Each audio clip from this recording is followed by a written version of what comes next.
All right, there it is. We're live. It's happening. It's here. It's live. All right, it's Wednesday, December 18th, 2024. Welcome on in to the only show that provides one mic, one man, and one love. Hey, it's Campbell's Rambles here on the Brian Campbell Experience. My name is BC.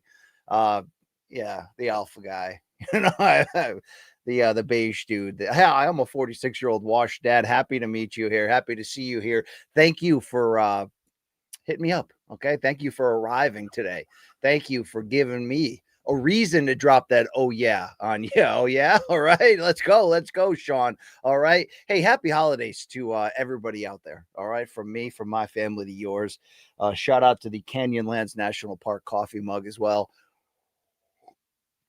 Also, Boston Scally, thank you for giving me this hat that somehow makes me look older and younger at the exact same time. Hey, it's Wednesday at 4 p.m. Eastern, so it's when BC talks in circles, hitting you up with my reaction to the latest big topics in combat sports and then taking your questions for as long as it takes. All right. 2 hours ish or so. I think we did 3 hours last week. I was feeling it. All right. What are you going to do? I know some people say, look, BC, we need those timestamps. Yeah, I'll get on that. I promise you, I'll get on that after this ends today.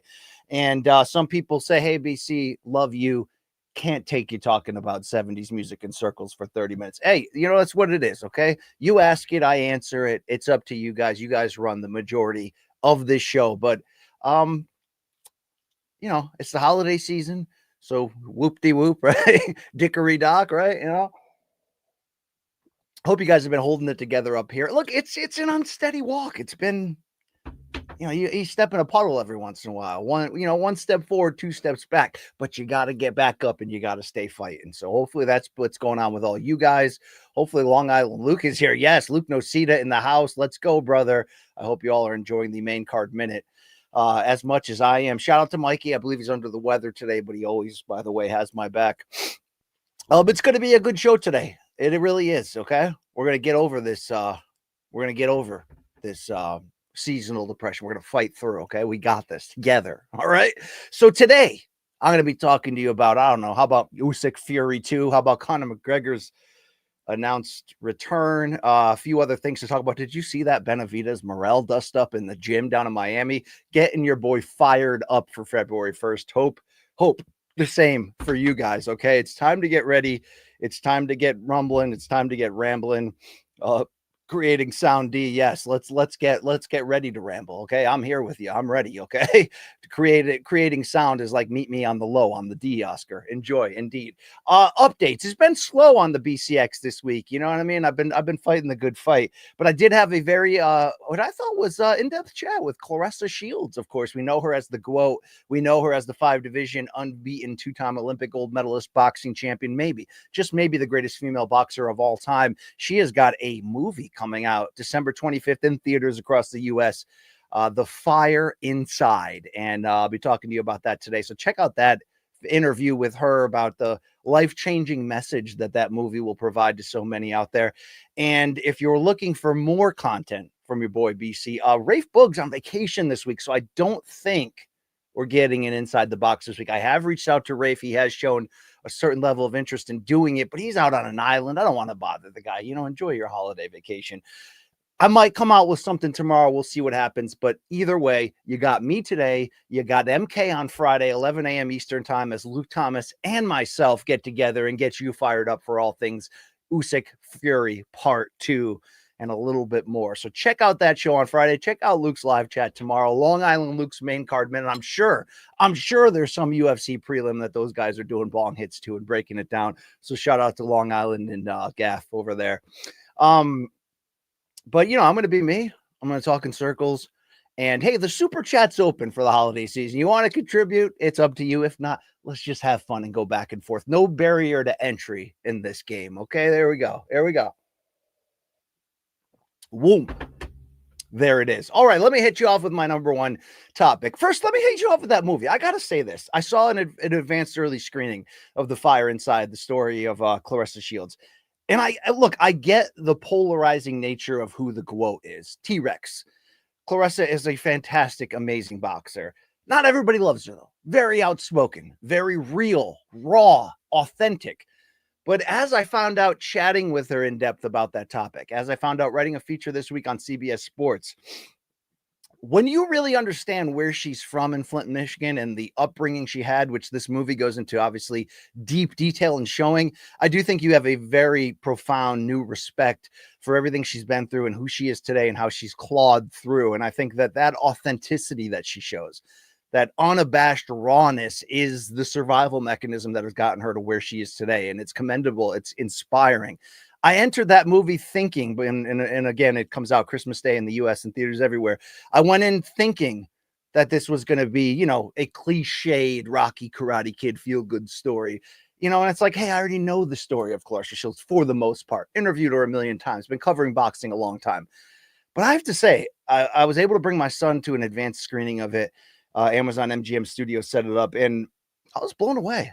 That touched me. That was a gritty, moving motion picture. Ryan Destiny starring as Clarissa Shields, slam dunk performance. Brian Tyree Henry playing Clarissa's coach, father figure, trainer there, Jason Crutchfield, stole the show. The interplay between boxer and coach is the heart of that film.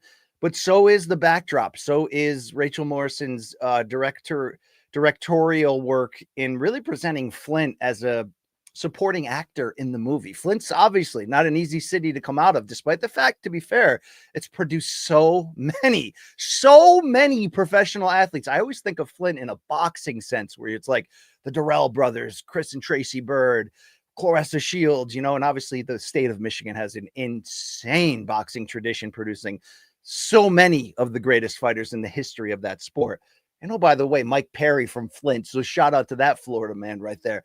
But to then see how many other NFL players, Major League Baseball players, NBA players have come out of there, I was just blown away. So it's certainly one of those places where, Clarissa told me herself, she said, it's something in the water.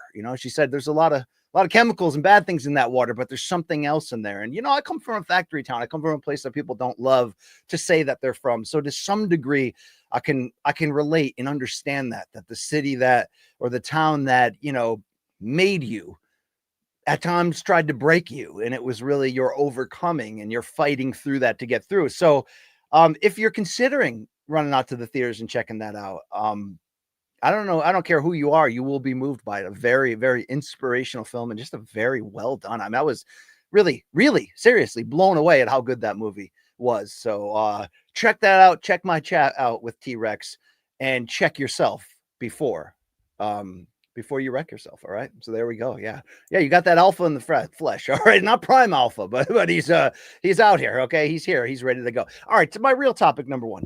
Hey guys. Saturday. It's Usyk Fury 2. And it's weird because, we had that contractual sort of obligated rematch ahead of time. We knew this would be a 2-fight series, with the loser of the first fight having that ability to kick in the immediate rematch. So it's one of those situations where you knew you were getting 2.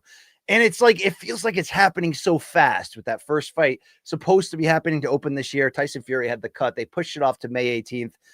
And that might be the fight of the year. We got a couple more weeks here to check our ballots. The Inoue fight is off on Christmas Eve, but it might just be the fight of the year. And now we get chapter 2. And it wasn't as if I wasn't wildly excited for it, but I almost didn't know how to receive this gift. It's like, it's like getting a mid-year Christmas opportunity, even though this happens to come just 4 days before Christmas. But the whole point is, I just looked at it as like, okay, it's coming. I know we're going to love it. But am I really dialed in? Am I wired? Am I ready to go? It didn't really feel. Yeah, Fuzzy Dunlop just nailed it. It doesn't really feel like a huge heavyweight fight week. And I got to say, Fuzzy, if I can call you that, maybe to some degree, it's the Saudi effect. Maybe to some degree, it's the idea that when you take all of these great fights out of the States, or where, if you're from the state, you take it out of North America, you're not going to get that same drum beat, that buzz, that feeling of everyone that knows it's coming. But whatever, who cares about that? It's about what happens in the ring. But seeing the grand arrivals, which were very grand, with the airplane on the runway, and of course the great moment of Usyk sitting up in the cockpit, watching Fury enter, seeing Usyk come in with the Coming to America style suit, the pomp and circumstance with that, seeing some interviews, getting ready, hearing Fury say at every turn, I'm gonna beat the F out of him. I'm gonna knock him out.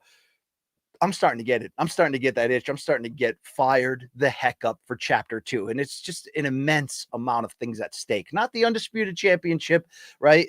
Usyk got stripped after beating Fury in May because he wasn't going to be able to make that mandatory defense. Daniel Dubois stepped in, scored the knockout, got the victory. I'm not against this. We got to see a big title fight in Dubois, Joshua. We have another player on the scene in Dubois. Don't forget somebody that fought Usyk, a year and a half ago, and thought he had knocked out Usyk with a body shot that was ruled low, only to sort of gas and get knocked out himself late in that fight. We certainly would like to see that one again, if not see Fury versus Dubois for the first time. But even though you're not getting a rematch of the undisputed title, you're getting a rematch of the two greatest heavyweights of this era with a bullet. And really, they're still in the midst of figuring out who is the heavyweight of this era. And I think both guys are knocking further down history than we realize in what they're accomplishing. Obviously, you can only fight who's in your era, but I've made the argument, some people have laughed at it, that maybe we're in the third greatest heavyweight era of all time. Maybe not in pound for pound ability across the board for number 1 to 10 in this era, but this era has produced larger than life personalities, interlocking fights against one another. We got a Fury Wilder trilogy. No, we didn't get all of the fights in this era that we wanted. We still want Joshua versus Fury. We still, if it's possible, want Wilder versus Fury. But there's so much at stake. If Fury wins, we're getting a trilogy. And, we had the Wilder Fury trilogy, and they were big. But it's like we haven't had a true heavyweight title trilogy that just magnetized us in a while. That Bo Holyfield feeling. That's exciting. Let's not forget that even though Fury is coming off his first pro loss, should he win here, you want to talk about the royalty that he would add himself to, becoming the 5th heavyweight in history to hold a portion of the world title 3 separate times. And that to me matters. Not just the select company.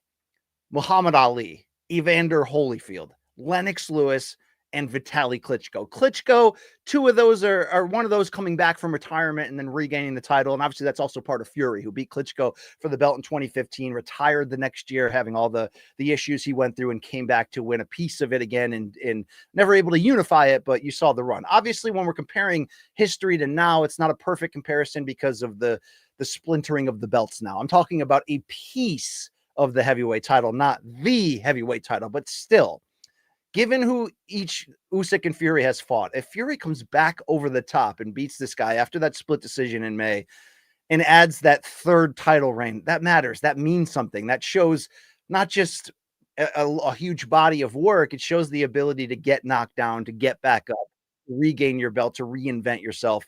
The other heavyweight that kind of has a claim is Michael Moorer, which may surprise you. But his claim is not as official because he did win the WBO heavyweight title in 1992, but it was during a time, I guess, technically in the 4-belt era, but definitely at a point where, not everybody, including most people, still hadn't recognized the WBO as really the 4th official sanctioning body. Moore would go on to beat Evander Holyfield, of course, for the IBF heavyweight title, the lineal title, would lose that to George Foreman, and then would catch another title after that before sort of falling downhill. He came close. He doesn't really have it. But when you're talking about Ali, Holyfield, Klitschko, and Fury, okay, you're talking about something serious. If Usyk wins, I've been saying this all along. I said this when it was clear after he knocked out Tony Bellew that he was making the move to heavyweight, that should he run the gamut, should he run the gauntlet, whatever word or cliche I'm reaching for here, should he go the distance undefeated as a gold medal winner, as an undisputed 4-belt cruiserweight champion, then as an undisputed 4-belt heavyweight champion. And oh, by the way, look at how quickly Usyk is taking his resume and adding to it. And if you might say to yourself, well, who has he really fought? If you didn't follow his cruiserweight run, he fought everybody. He had a 6 or 7 consecutive fight through the WBSS tournament. And by the way, that WBSS tournament saw him face undefeated champions one after another and exit the tournament as the undisputed, unbeaten cruiserweight champion. So he literally went down the list 1, 2, 3, 4, beat unbeaten Myris Britus in the semifinals, which might be his toughest fight of his whole career. Danced around an unbeaten Killer and Gassiev in that final. But at heavyweight, he only has, this will be his 7th fight. Imagine if Usyk wins on Saturday. In 7 heavyweight fights, he would have victories over Anthony Joshua twice, Tyson Fury twice, and a knockout of Daniel Dubois, who is a killer in the IBF champion right now. He had his debut, late replacement against Chaz Witherspoon, whatever. He had the Derek Chisora fight, which welcomed him for real, officially the heavyweight division. That was harder than it should have been, or that we thought it was going to be. Shout out to Chisora for pushing that. But, you know, he claims he wants to keep fighting. Imagine if Usyk beat Fury here a second time and just walked away. It's like, what would we do with his resume, his aura, his legacy? It's wild. This is the big deal. This is where we're saying it's like the argument of would these fights have happened without Turkey and Saudi Arabia is an interesting one.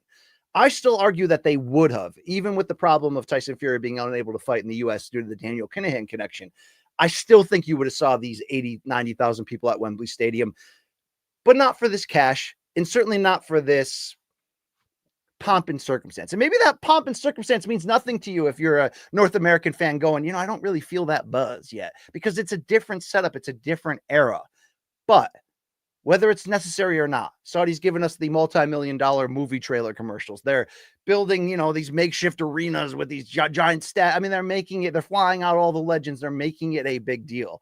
And when we consider that Tyson Fury made 70% of the purse in the first fight, which was estimated to be between like $100 and $100 million. I think the best estimate was that Fury made something like 75 million in the first fight, and maybe Usyk made 25. That switched for the rematch because of Usyk's victory. And you're seeing reports out there that Usyk's going to make 114 million and that Fury's going to make somewhere around 75. I mean, that I've seen other people say, hey, that's a little bit bloated. It's a little lower. Either way, this is insane money, but these are the kings of the sport. These are the heavyweights. And it just so happens that Usyk is entering here unbeaten with all those accolades and the number 1 pound for pound fighter, which is extremely rare for a heavyweight to crack that and get all the way to the top.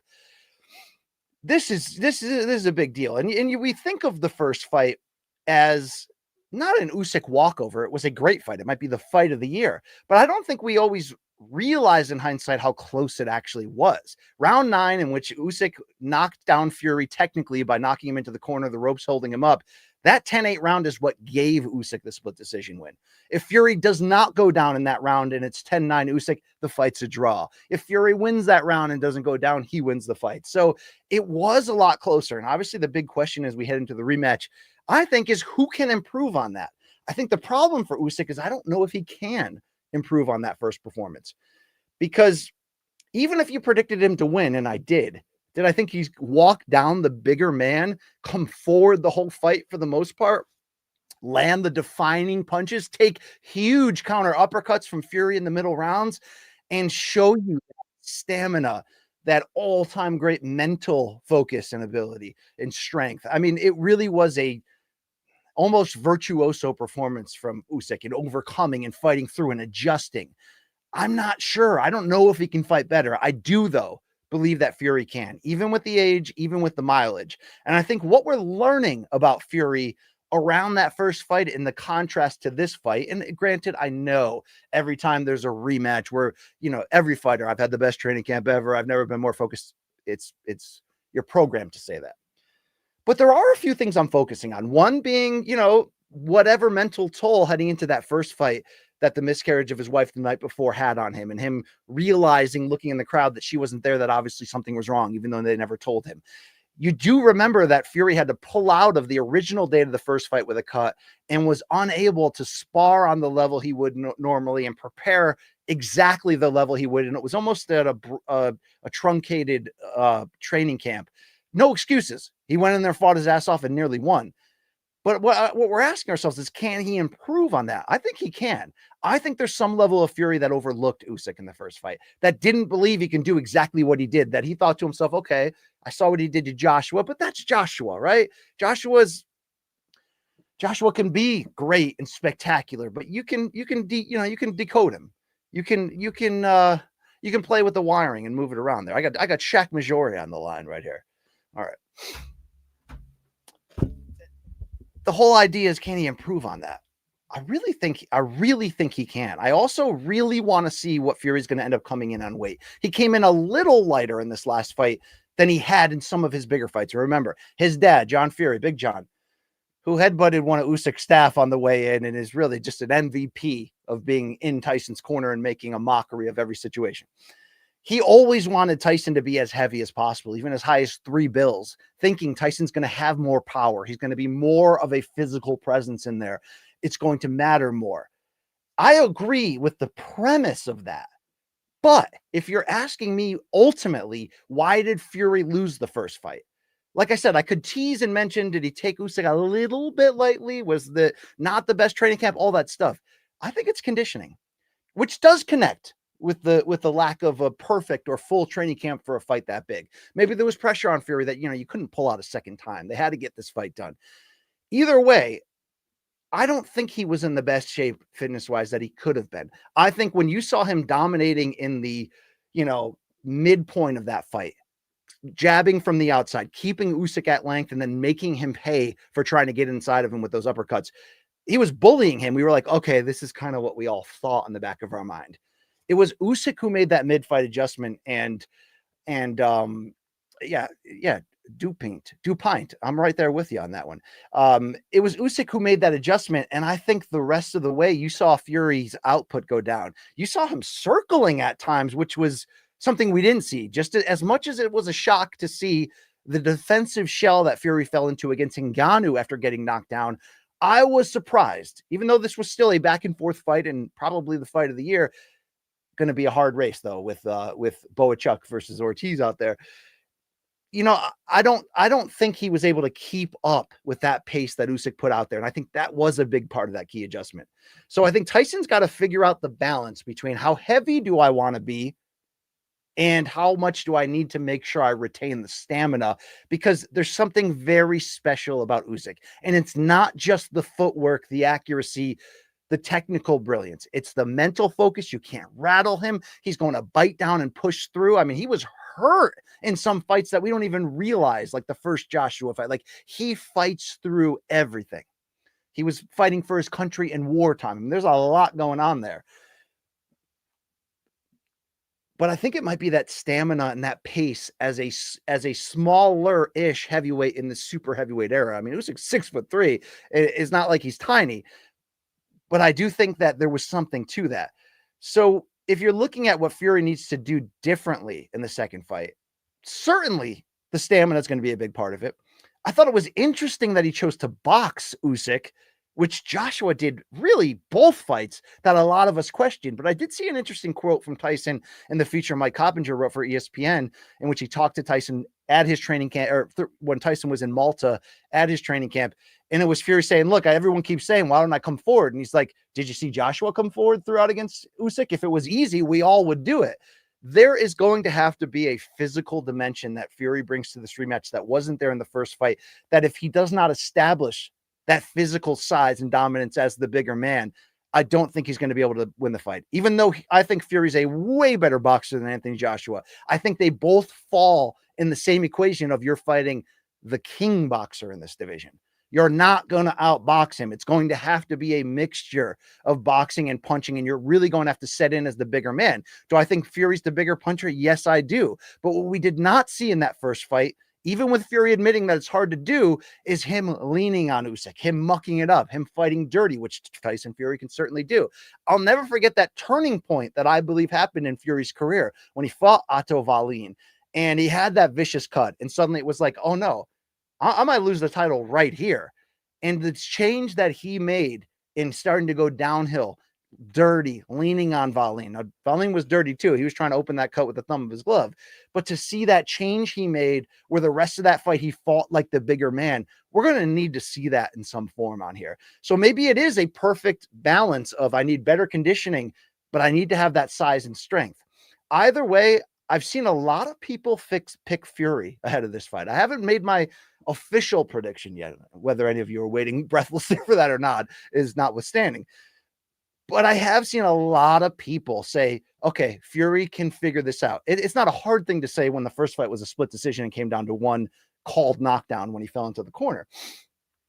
But you're really going to have to see that. And I wonder how much the narrative that's coming out of Fury's camp, and obviously you always have to add the asterisk that when Tyson Fury, the Gypsy King, speaks, you got to take it with a grain of salt. He is always saying things. He'll say one thing in one interview, and 10 minutes later, he'll say something exactly different. But it was a revealing read, if you check out Mike Coppinger's piece, about how much Tyson has secluded himself here. Remember, never lost a fight before. Never did. This is the first time he's on the comeback trail. And he has, according to Tyson, not spoken to his wife, Paris, or his 7 children at all in 3 months, not spoken to his dad at all, who will be in his corner, has given, has put his phone in the internet, in a lockbox, so to speak, and has tried to do this the old Spartan way in Malta, really trying to rewire that brain for focus, for damage, I mean, this is what you would want out of somebody coming off of their first defeat and saying, okay, I got to go back. And maybe that first camp wasn't perfect, but can I be perfect in the second one? Can I come out here and do it old school? I think that's interesting because Fury was favored to win the first one.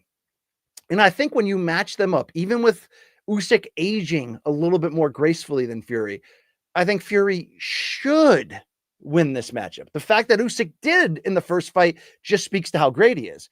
But I am starting to believe that if Fury is coming in at the right weight with the right stamina and the right mindset, I think he might be okay in this one. I think this is even though Usyk's the slight favorite, I do think coming in that if Fury can make those changes, it's anybody's fight. Now, it's already anybody's fight. It was so close the first time around, but I do think slight changes are going to matter here for Fury. Very excited to see how it plays out.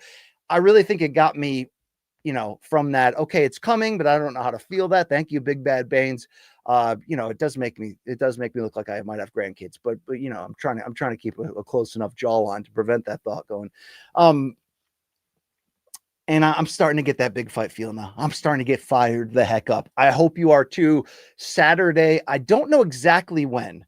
Now, normally these Saudi fights give us the main event time on the East Coast or somewhere between 5 and 7 p.m. It can shift later, of course, because of how late these DAZN cards tend to go. And by the way, I will say, shout out to Turki Al-Sheikh for making this a $39.99 pay-per-view. Like, shout out. This could be, for what we saw of the last decade in the greed of making $100 pay-per-views. I think the first one was Mayweather-Pacquiao, although that fight on paper deserved it. You could go 120, you could do something ridiculous like $125. Sure, everyone's going to pirate it anyway. But I like that they're serving to the fan here. So let's go, let's get fired up, let's get excited. I will be having some form of a post-fight show Saturday. I do, though, have immediate editorial responsibilities to CBS Sports HQ. But I got to get on the horn. We got to talk about this. Be on the lookout Saturday. All right, almost time for your questions. Topic number 2 is Conor McGregor. I mean, we don't have to go long on this, but, it was a wild day on the old Twitter a couple days ago when McGregor suddenly like, yo, I'm coming for everybody that said things about me being guilty when I'm not, multiple tweets continuing his belief that he's fully guilty or he's fully innocent and whatever. You can take the facts and judge for it for yourself of what we learned. But then for him to say, oh yeah, and by the way, I'm negotiating with, a power family in India, and I'm going to be doing an exhibition boxing match against Logan Paul. I mean, I was shocked at how much everybody sort of ran with it as if it's going to happen. And then I was just as shocked at, to be honest with you, how little people cared. And maybe it's part of that is where we're at in this phase of the crossover boxing bubble, where this is, for as much as this is a weirdly interesting matchup, we're just coming off of Tyson Paul. I think the temperature and the tolerance of people for fights that we go, is it fully competitive? Is it real? Like, we're already in that zone. We're just sort of like, I don't know if I can ever see another one after taking the time to sit through that. But nobody cares. And, I don't think enough people are saying the obvious thing. Maybe Jake Paul's the only one saying, somewhat real truth when he tweeted out, hey, same thing with me. I will not negotiate with Conor's people, even though they're reaching out to me, until we are assured that Dana White, the UFC TKO group are by his side at the negotiation table. Now, look, first and foremost, I couldn't give a crap about this Logan Conor fight, and I don't want to see it. Secondly, we're not going to see it. Let's wake up here. I mean, I know people were saying like, well, look, they're both under the TKO brand. Logan's a WWE wrestler. True. But this would need to be a windfall on the level of a Mayweather-McGregor for it to matter. That was the reason why, me and everyone else went on every podcast and TV station ever ahead of that fight being official saying it'll never happen. But Dana, TKO, that was early TKO, they decided, look, we're going to have to, probably going to have to sue this guy to stop this fight from happening, or we can get on board, take the reported, what they make, 40 or 50 million as a co-promoter fee and move forward. This fight is just not on that level. And Conor's not, he doesn't have that money in the bank, so to speak. He's got the physical money in the bank, but he doesn't have that grace with the promotion. Let's not forget that he pulled out of International Fight Week with a toe injury. Let's not forget that everyone was saying, he probably could have fought. The old Conor would have.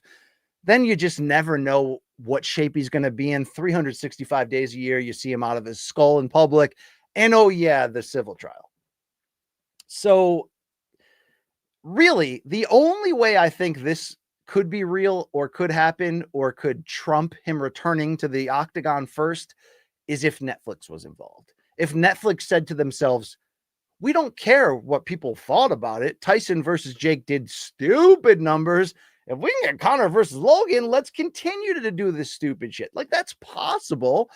But I only think it would be a true reality if UFC is definitely headed there. And by the way, it could be true. I mean, TKO owns UFC and WWE. WWE Raw is going to Netflix starting very soon. Let's not forget that outside the US, the rest of the world will have access to the full WWE library on Netflix, kind of like now here in the States when you go to Peacock and the whole WWE network is there. So I think it would really have to be all connected in that lane. But it was weird to me that everybody's sort of like, okay, cool. But like, I don't care. You know what I mean? I don't really care. Yeah. Franklin's like, I don't care, And even, Dave Sandine might be like, hey, his toe was a balloon. That's true. But I do want to remind, though, that the old Conor would have cut the toe to fight. That Poatan broke his toe the fight before, went into the fight, broke a different toe, and then on like 2 months' notice, filled in for Conor with a still fresh broken toe. So it's like, what are we saying here, right? Is what it is. All right. So will we see Conor in 25? I do think we will in the UFC. I don't know if UFC just goes, look, we don't know how much we have with this guy. Let's do Nate right now if we can make it. Like, I don't think the Conor Logan thing is what Dana was teasing at the last press conference after UFC Tampa when he, said, I'm going to have a fight that came out of nowhere that blew you guys away. I'd be more apt to believe it might be, hey, I just talked to Nate's team and they might be ready now for that trilogy. Could it be Chandler? I guess it could be. We're coming to the point now where we just don't care. We really just don't care. It's going to be diminished results from here on out in terms of the way the shape he's going to be able to get himself in. It's going to be interesting to see the reaction. Can he still get a hero's welcome?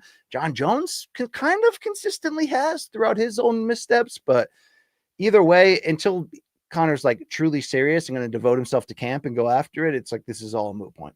So BC, stop talking about it. One more thing. All right. One more thing.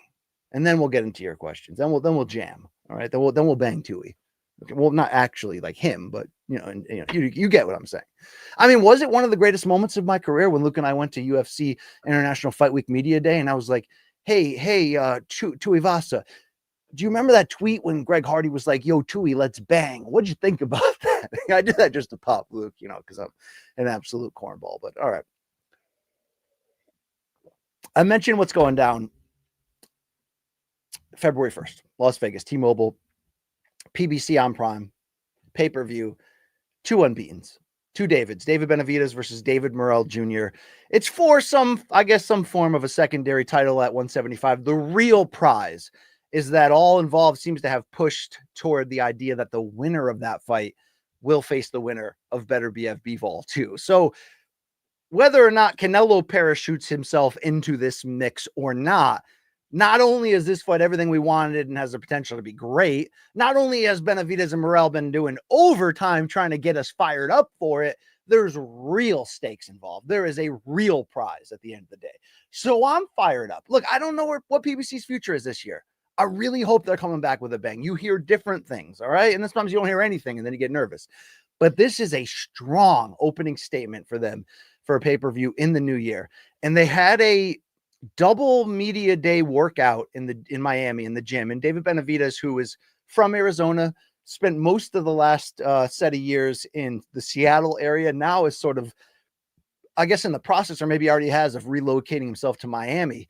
I like that they did a double workout and then had the face off. And I love how spicy it got. Do you remember that scene in White Man Can't Jump when the great Marcus Johnson, the former Milwaukee Bucks, all-star UFC or UCLA, excuse me, legend and veteran, when he was playing Raymond, the thug basketball player who interrupted Wesley Snipes and Woody Harrelson's offer to play 2-on-2 for money and went over to the convenience store and tried to rob it. When that guy was in the crowd during that 2-on-2 tournament for brotherly love. And if you remember, when Woody Harrelson was in an effing zone and Billy Ho, right? Billy Hoyle, when Billy Hoyle was trying to fire himself up by getting in the face of the other team, right? Remember they faced Willie and Flight? You remember those two, right?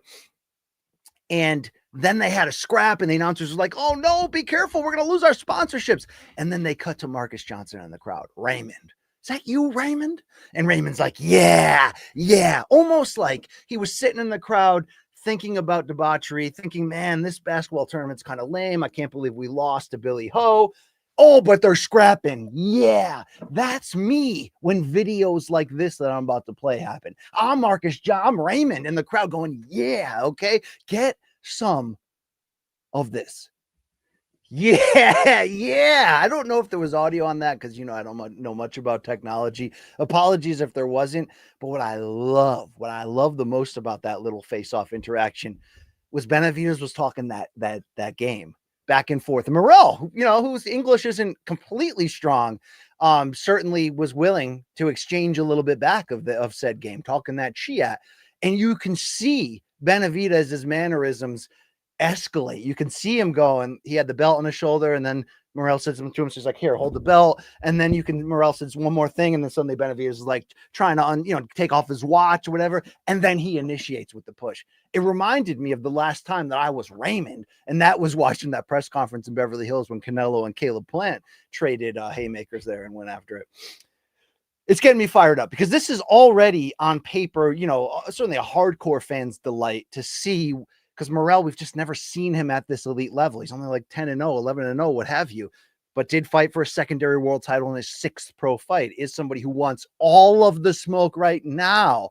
And there are people out there who think he might be able to win this and win this easily, by the way, because he is a complete fighter. He's a southpaw. He's quick. He's powerful. When he commits to defense, he's, on point, virtuoso-like almost in his movements. He's creative. Benavidez is Benavidez. I mean, this is already going to be an amazing fight, minus the stakes, minus the heat between them. But this has me fired the heck up. I mean, if you don't watch, do you watch that video and go involuntarily shadowboxing down your hallway like I do, or am I just a weirdo? I don't know. I don't know. And then, he's throwing the belt, and you're right, Fuzzy Dunlop. Not a great throw, but he's throwing his own belt at him. Okay. That's saucy. That's just churn that butter, right? Bitch, right? I mean, is there anyone out there who understands me right now? Two Changs does. Two Chang says he was 3 when his grandma took him to White Man Can't Jump in the theater. She thought it was a lighthearted ball movie. So Two Changs, great boxing fan, that guy. I was in 7th grade, so fired up to watch that film. And my parents were like, we'll take you. We're going to go to the mall anyway on Saturday. So we went the day after it opened and to a matinee. And I wasn't prepared for the sexuality that would happen sitting between my parents at age 12. So yeah, I got you, Two Changs, right? I understand the circumstance right there. I don't know what your grandmother's doing sending you into that movie at 3 years old. I mean, you know what I mean? Like, oh, damn, you titty. Right? Like, okay. All right. There you go. Shout out to Rosie Perez, though. The first time I met Rosie Perez, and she's awesome, by the way, great boxing fan. The first time I met her, I don't even think before I said hello or I am, I think I said foods that start with the letter Q, and reliving her Jeopardy White Man Can't Jump thing. Victoriano Huerta, right? fantastic performance out of there. All right, enough of me ramp. I know this is what I do, right? I talk in circles, but I think you guys want to take charge. I think you guys want to be involved. All right, so this is about you guys. Super chat is open. Happy holidays to you. All right, chug a coffee for the working man. All right, we gotta churn. We gotta get ready. I mean, a decent hand speed for 46. Decent hand speed. All right, there we go. Okay, Sean, tell me about it. Tell me about it. All right, let's get fired up. Let's get ready. Let's get ready. Here we go. Okay, the damn real Saul from Louisville is here. Happy holidays, he said. Yes, Saul. That's what I'm talking. This man will wear MK gear everywhere in life. Everywhere. Okay. I don't know if you've sired an offspring, Saul, but if you don't do it wearing MK gear, we got to talk about it. Okay. Saul says, what did the kids ask for? Hope y'all have a peaches delight of a time, MK all day. So, Saul, thank you for supporting the channel here. I appreciate you. I mean, you've supported us enough with merch. Okay. Number 2. So my kids are 16 and it's not a crazy year for them in terms of massive electronics. They are both hardcore devoted to their running in cross country and outdoor track. One of my sons does running all 3. He does indoor track as well. The other son's like, no, I'm going to the gym every single day. So they definitely are getting, gifts probably geared toward that. You know what I'm saying? Let's not give it all away now. Let's wait to see what Santa does. But they're at the age now where they like electronics, they like clothes too. But we're gonna be fired up. We're gonna have a nice quiet at home Christmas, and I'm excited about it. So I hope the same is for you, Saul, with you and your lady and all of you out there as well. Saul, can I get you on the show? What's going on? Can we get on here one of these days? I mean, can we bring the fans on, or do we have to fear that inevitably we're gonna see a pipe? All right. That's where we're at. Okay. Here we go. Let's hear from another guy. Oh, that's the same one. Okay. Thank you, Saul. We won't be needing that question anymore. I'm running solo today. I'm trying my best. All right, here we go. JP in the house, right? Is that Jay Paquette or is that a different JP? I'm not really sure. Would Luke be down to do an MK from Mar-a-Lago? I love that question. Thank you for the support. I think we've heard that before. Yes, I told that joke to him when this got played in a previous BCX ramble. And he said, not only would he love to, but he said, I can go to the steps at Jan 6 anytime I want to get content for MK if you're interested. And I was like, if I'm interested, it's like you took that thought from my brain. Interestingly enough, although MK will continue on schedule, right? We're going to have a show Monday, the 23rd, recapping Fury Usyk. We're going to have a show Friday of that week live. We're going to hit you, from here to New Year's with our awards, with a lot of things, right? Maybe a nice mailbag, because females don't really have them, you know what I mean? But interesting. The next time we return to the studio will be Jan 6. Okay. That's what I'm talking about. All right. So yes, JP, the answer is yes. All right. Thank you for your service. Thank you so much. All right. Alan W. There he is. We knew he was lingering. We knew he was around. This guy's the backbone of what we do here. Is Manny Pacquiao taller than Joe Rogan?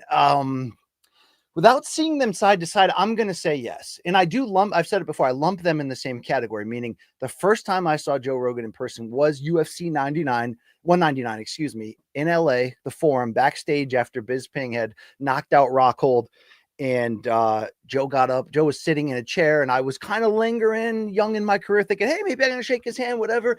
He got up from the chair next to me, and it's similar to the first time I saw Shaquille O'Neal in person, which was in the alley outside the hotel at the 2001 NBA All-Star Game in Washington, D.C.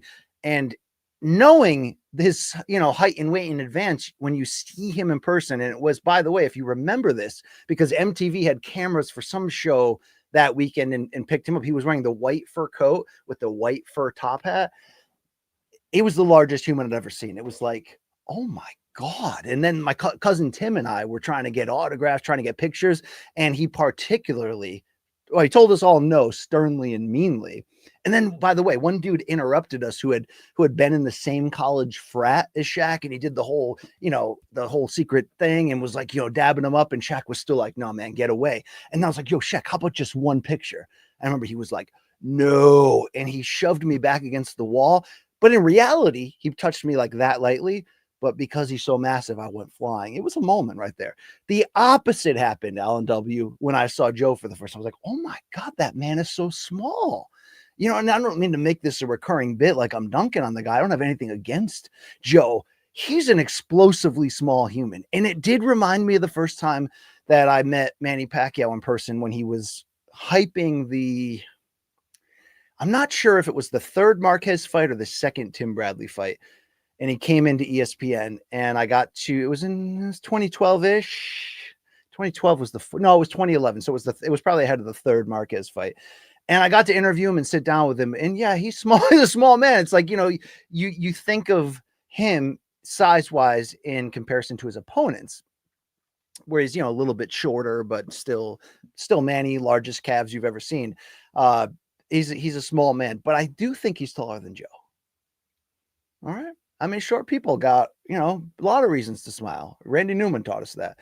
Thank you, LNW, for your service. Okay. I don't mean, your military service. I don't know your background. You may have served this great country like Luke Thomas for a second, but, shout out all the same. Okay. There we go. Hey, what about Telvin Kipapa? We haven't seen this Hawaiian legend in a while. Like right now, if you're like, BC, what is the power ranking? Oh, let me make sure he didn't say anything inappropriate in his comment. Okay.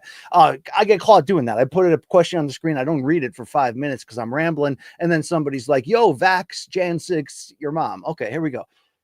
Number one right now in my Hawaiian MMA power rankings is definitely, I think it's Telvin. I think it's Telvin 1. No, I'm sorry, Telvin. Max 1. Telvin Kipapa 2. Daz from Dead Wrong on MK is 3. Governor Penn 4. Kai Kamaka's chest tattoo on Tati 5. And then maybe Bobby King 6. I have to get maybe Leland Chapman, right? He did have that one MMA scrap, right? If UFC Hawaii ever comes, Telvin asks, and you guys do an MK live show at the Lava Shack, you're damn right, by the way, Telvin. I don't even know what island the Lava Shack's on, but I would be there. We would be there. That's the location we would pick. Aloha, BC, sincerely, the number 1 ranked Hawaiian, Telvin. So, Telvin, you're now number 2 ranked because, look, Max is Max, right? Max is that guy, okay? No, 10th island, 14th island, he's that guy. Yeah, if UFC Hawaii ever happened, I doubt we would be there unless we were working directly for a TV partner and as part of shipping us out there. But we'd be at the Lava Shack. I've yet to hit Hawaii, but it is a goal. I was about to fly over it. You got to understand, I'm a little heartbroken here. The Ryan Garcia wrist injury pulled him out of that exhibition New Year's Eve. December 30th in the States, it was scheduled against Rukia Anpo. I was going to be working that fight. I gotta say, I was fired up to be hitting Tokyo for the first time. We have to forget the Ryzen incident. Of course, we have to forget it. But I want Tokyo has always been that vacation sort of dream destination for me. So for this to line up like that, I was pretty excited. I was pretty happy. I remember in my days being a monster NJPW fan and right in the midst of the Omega Okada war, just thinking at that point, like I'd give anything to go to Tokyo. And of course, I'd have to head to the famous steakhouse, right? I'd have to head to Ribera and try to get that badass 80s satin jacket. But they said they'll reschedule. We'll see what's going on with that. But Telvin, when I do make it to the island, your island, one of those islands, I'm calling you up. Okay. That's it. All right. There you go. Tell the Pineapple Princess, I'm sorry I didn't add her to my list. She'd probably be somewhere in the middle too. Okay. Look at me acting like all Hawaiians know each other. There you go. Very good. Let's play ball here. Wow. Dave Sandine is about to drop a big one. Thank you, Dave, for supporting this great show and this great man right here. Thank you so much. In 2023, Dave said, seriously, you're a gem and a jewel. Thank you so much. I bought a cameo from you as a prize for MK MMA quiz winners. Really? For some reason, I was refunded after I bought it, and everyone loved it so much. You deserve to get paid. Happy holidays to you and Mikey and family. Now, how much to lose the shirt? Do you remember that? I don't know if you remember the Andrew Dice Clay tape, the VHS tape that I had in high school. So at the very peak of Andrew Dice Clay's fame, as in his initial run as the badass dirty comedian, he played Madison Square Garden, and I had that tape too. But the show, like before the tape before that, he was at some live club. I know you know this, and he comes out to Whipping Post by the Allman Brothers, and he just slays like it's prime nursery rhyme, Dice Clay. And he does like this long 10-minute like movie skit on the VHS tape before the comedy show. And he's like sitting in the car with his girlfriend, and who happened to be, by the way, the good-looking nurse chick from Doogie Howser. And he goes, "Hey, lose the bra." Just that's how we were raised to talk to women. No wonder, right? No wonder. Dave Sandine, I may remember that. I remember I was a couple cameos. I didn't hit the deadline in time because I got life busy, whatever. And some of those, I'll give you, I used to give a good cameo. I'll give you 10, 15, 20 minutes if I was feeling it. I had to make sure I was feeling it to deliver that. But you may have gotten a refund because I was late or I screwed up in it and felt bad. But either way, thank you. Thank you. And doing those cameos was really fun. It really helped me, continue to build the community, make good relationships. And, it's fun to be part of people's memories and their moments, you know what I'm saying? So there you go. Thank you, Dave. Appreciate you, brother. Completely. Okay. Let's have some fun. Let's play. We got two Changs here. He's back. Thoughts on Rogan pussying out of having Klitschko on. I didn't think he would do it, mostly because Klitschko was a little too aggressive in trying to turn that moment into an appearance on the show. And I get why, right? He was upset at how he perceived Joe's comment to be. He thought, what bigger platform to come on? I mean, look, Joe Rogan's platform is, as from the Trump appearances. It's like, remember when the Elon Musk appearance took that very good podcast, similar name to this one. It is real. I did not think of Joe in that sense because I'm only thinking of Hendrix, right? It is what it is, whatever. The Elon thing took him, to here, and the Spotify deal happened, but damn, that Trump interview and the impact of it, I can understand where Klitschko's like, have me on the show. Let's do it. I can also understand Joe being like, I'm not setting that precedent. That's not how it is. I mean, there's a lot of fighters that wouldn't deserve to go on there that love getting on the mic when Joe's interviewing them, in the UFC prelims, and like, by the way, Joe, can you finally have me on the show? Certainly, probably not the right way to go about it either. I think that would lead him to not want it. But I also think Joe also realizes like he might be a little bit out of his depth in this debate against somebody so close to it in Klitschko, and he's trying to say that he didn't intend it, that Vlad and a lot of other people sort of received it. So I guess in that regard, I'm not mad at Joe for not doing it. You know what I mean? It's his show, it's his platform, whatever. But also, Two Chengs, I don't really care. To be honest with you, it would be cool to see Vlad on there.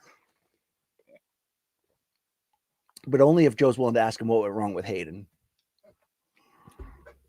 I mean, I think about it every time I see Vlad. Am I the only one? That's a question. That's a question you're going to have to figure out. But Two Chengs, thank you for supporting it. Go Oregon football. Old school boxing fan, this guy. Hardcore, all right? If there's going to be a weigh-in in Vegas, the guy's going to be there. That's the truth. But they don't go to Vegas anymore because Uncle Turkey's taking it across the border. Okay, but, that's boxing. That's boxing. Let's hear from RM. RM, thank you, brother. Thank you for being a real one there. BC, what matchups can the UFC make that would excite you the most?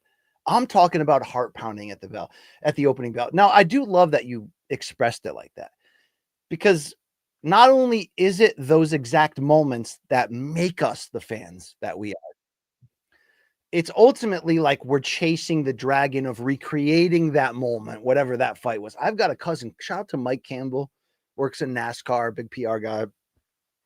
He one time was we would have this thing where I'd be out in Vegas to cover fights. Usually the same weekend he'd be out in Vegas for the big race over there.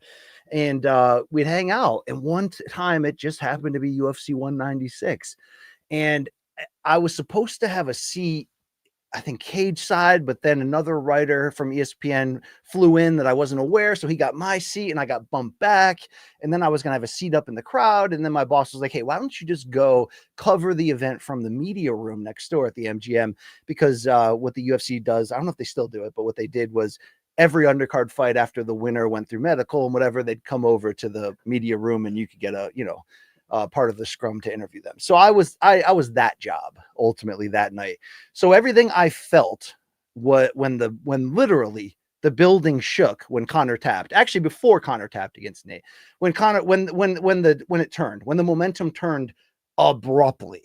You know the exact moment I'm talking about.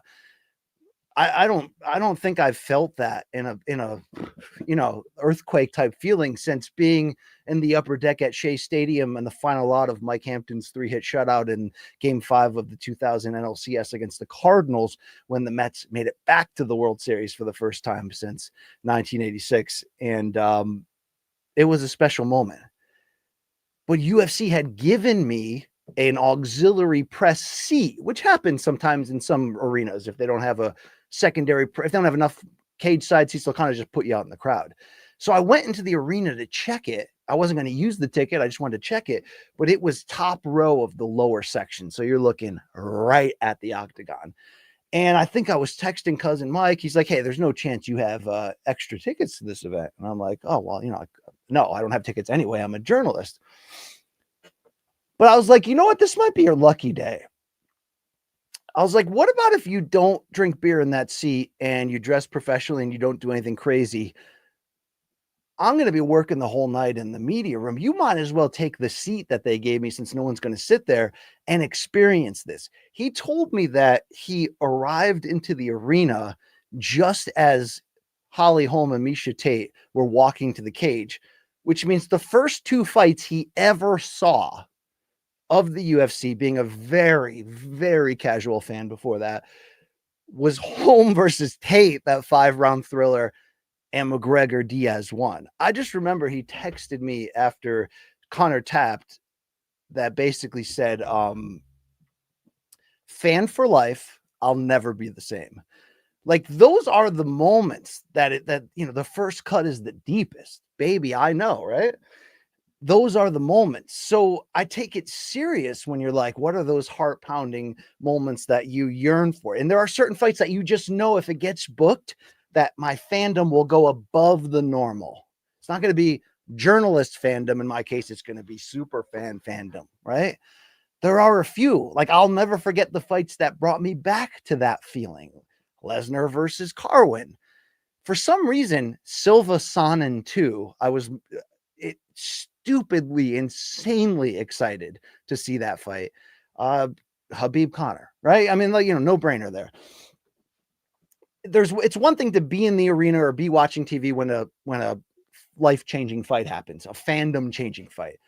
It's another thing to kind of feel ahead of time, like the fight that locked in my fandom from casual to what became hardcore was the Chuck Liddell Rampage fight. That, remember that wasn't when it was on, was that 06? Cover of Sports Illustrated, cover of ESPN magazine. Like, it was a time, right? MMA was leaping from behind to try to make a claim, as being the combat sports pay-per-view leader. That fight being at ESPN, that was the first UFC fight that I remember ESPN taking notice, taking aggressive notice for. And it was an incredible build. And the, breakthrough knockout was incredible. It's like, these are those moments that you just get jabbed with it and it's in your blood.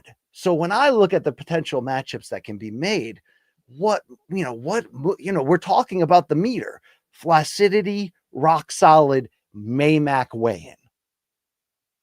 I want to be at Maymac. I want to be at an 11. I want to be at Maymac weigh-in for the whole fight's build. I'll tell you what fights get me going in that regard. The biggest one is probably Ngannou Jones, but it's so at the moment improbable that you almost just like put that up in the clouds in the fantasy section. Number one, to be fair, I mean this. Number one for me is Ilya versus Islam. And I'm not like super fan of either of them, but Ilya is now that dude in a big way. And Islam's the best fighter in the world. So that'd be gnarly. I'd get fired the hell up for that. By the way, hilarious that Topuria came out on X, Twitter, and basically was like, rumors of me fighting McGregor are false. And oh, by the way, I'll never fight that rapist. Okay, that was pretty blunt. Hey, James, that was blunt. There you go. I'm not from Philly, right? But some say I'm blunt. Wow, that's great. Another fight in that category. Yeah, I got to say, Jones Aspinall, of course. would be, you know, there's something about heavyweight. There's something about Mary, but there's something about heavyweight that just elevates it. Yeah, that's the fight. When Dana says, even if it's just, I mean, Dana's going full court press on John Jones right now. It's not just the Tampa press conference. Don't forget, Monday morning, Dana was in the studio on First Take doing the same shtick, right? Like that's a calculated move. Let's tell the public that this has a chance to be the biggest fight that ever happened. So if it looks like it's not happening, the world can start coming after John Jones, not just MMA fans, right? Like the pop culture crossover world. But that fight, it would be the biggest heavyweight fight in UFC history. It you know, I don't know if it has that Fedor Krokop just destination, like they're going to meet, it's going to explode exact feel. It's different, but it's the best fighter in the world against the guy who might become, you know, who might be the heavyweight of the future. He might be right now, right? Only we don't really know everything about him, which is again part of what I really like about it. I love that we only have certain info on Aspinall. Don't let me know the end of the movie before I watch it, right? I don't even know if that makes sense, but I'm going to ramble it out anyway. Is there a third fight I can put in there? I mean, you know, I wouldn't be wrong to offer Poatan versus, get creative as you want, right? Poatan versus John. I mean, I don't like love that fight in theory, but that is a, holy crap, I got to like, give me some, like, yeah, that's a buckle up fight. You know, I do want to say, it's just, it doesn't look like it's going in that direction. If Adesanya wasn't where he is right now, 3 losses in 4 fights, and granted, those are all title fights and extreme fights. He's entering now his first non-title fight since the Anderson Silva fight. It's like 12 fights ago. Damn. So, you know, let's say he goes out there and whoops Imavov. It doesn't take long when you're already established to remind everybody that I may have looked old, I may have slipped, whatever have you, but I'm back. But if Adesanya had been you know, if his stock was a little bit higher, you telling me you wouldn't feel what I'm feeling right now inside, just even talking about Poatan Izzy 3 for the light heavyweight title? Would we need things to happen? Would we need Izzy to put wins together? Would we need him to establish himself first at light heavyweight? I mean, you could add those caveats and asterisks and put your opinion in there. But RM, if that's your real set of initials, that is the history, you know, everything, you know. And maybe a Khabib comeback of any form, that'd get me jazzed up. That'd get me fired up. The only other fight I could say that would literally excite me on an unnatural level, and maybe it's apropos to bring it up right now because Islam and Khabib have been so hilarious, clowning on DC regularly, but in that recent set of videos and Islam clowning on DC for being fat. Imagine if John, you know, stayed the course as heavyweight champion. And I know, you know, 60% of you were like, BC, stop talking now. We know where you're going. But imagine if DC got back in shape and they did a trilogy. I don't know. That's the WWE heart in me getting way too excited for something that nobody in this chat seems to care about but me. But, you know, I'll stand alone on that mountain probably. Okay. All right, there we go. That's what I got for you.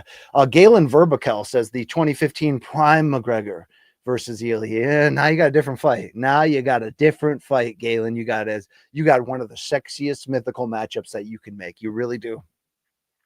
There's something about, I mean, it's right here. You can't see it. It's the Aldo McGregor poster. Not even a super fan of either guy, but if you could pick what posters you're going to have in your office, which I can, damn right I got this one Weidman Rockhold below it. That version of Conor could do anything at any time. He really could. He really could. So if you're like, hey, BC, we pay you to give us an answer. Some of us do. We pay you. We want to hear about it. Okay. I mean, people, Galen, are loving this already. Okay. Did you hear what Dave Sandine said? Yeah, you're damn right. All right. Okay. I'm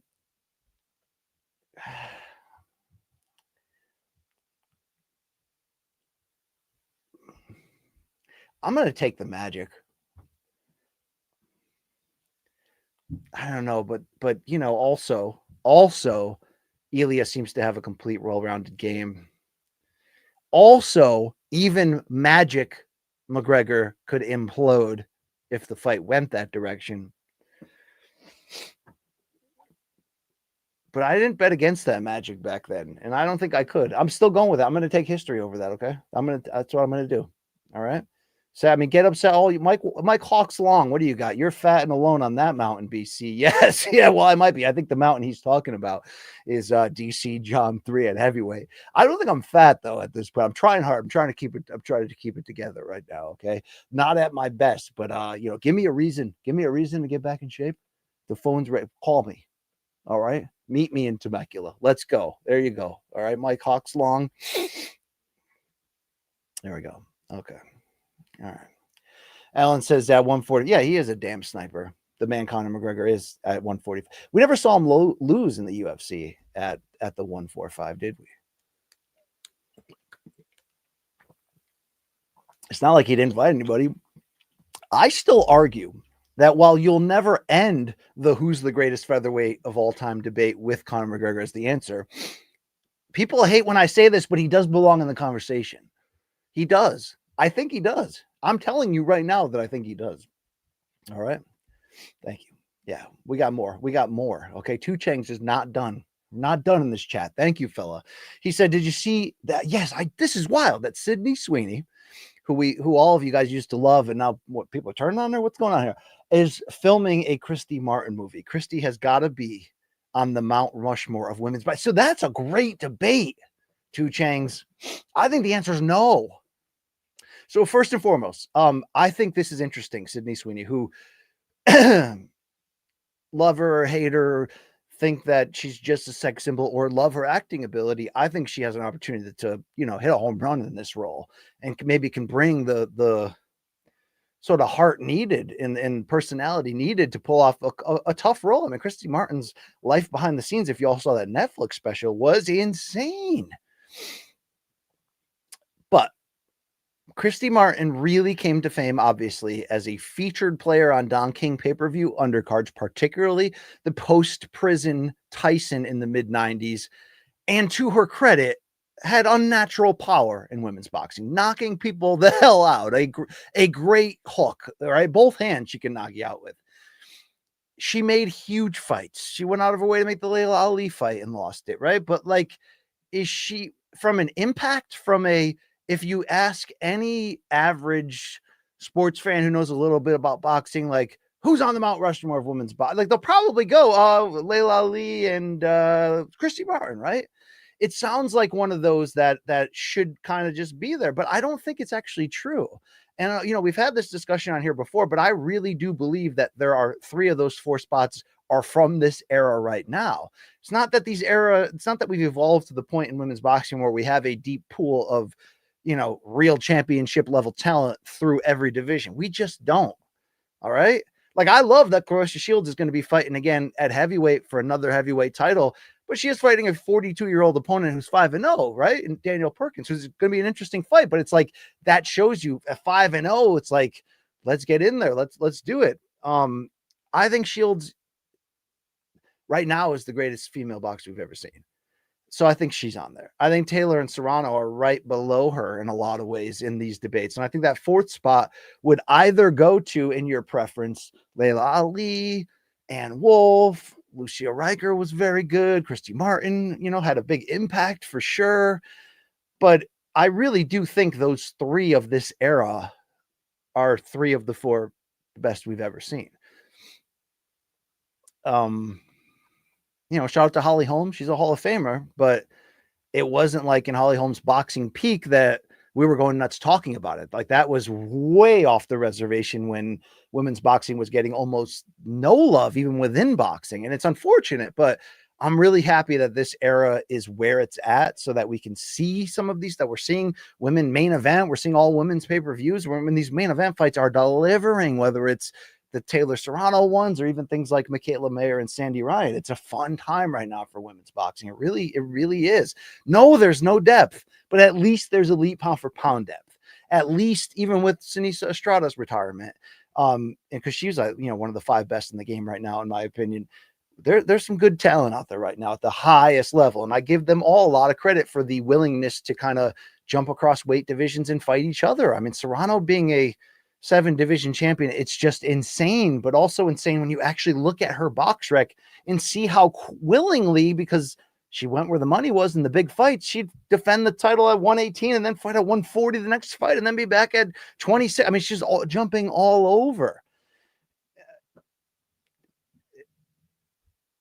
We also have kind of seen that with Clarissa Shields, to be fair, winning titles at middle, which go undisputed at 54, 60. She was the unified 68 champion, now has light heavyweight and heavyweight belts, says she wants to go up to 7 divisions herself. At times was talking about, cutting down to 154 and then seeing if she can cut even further to, throw around the idea of fighting some of those smaller big names coming up. So I give them a lot of credit too, James.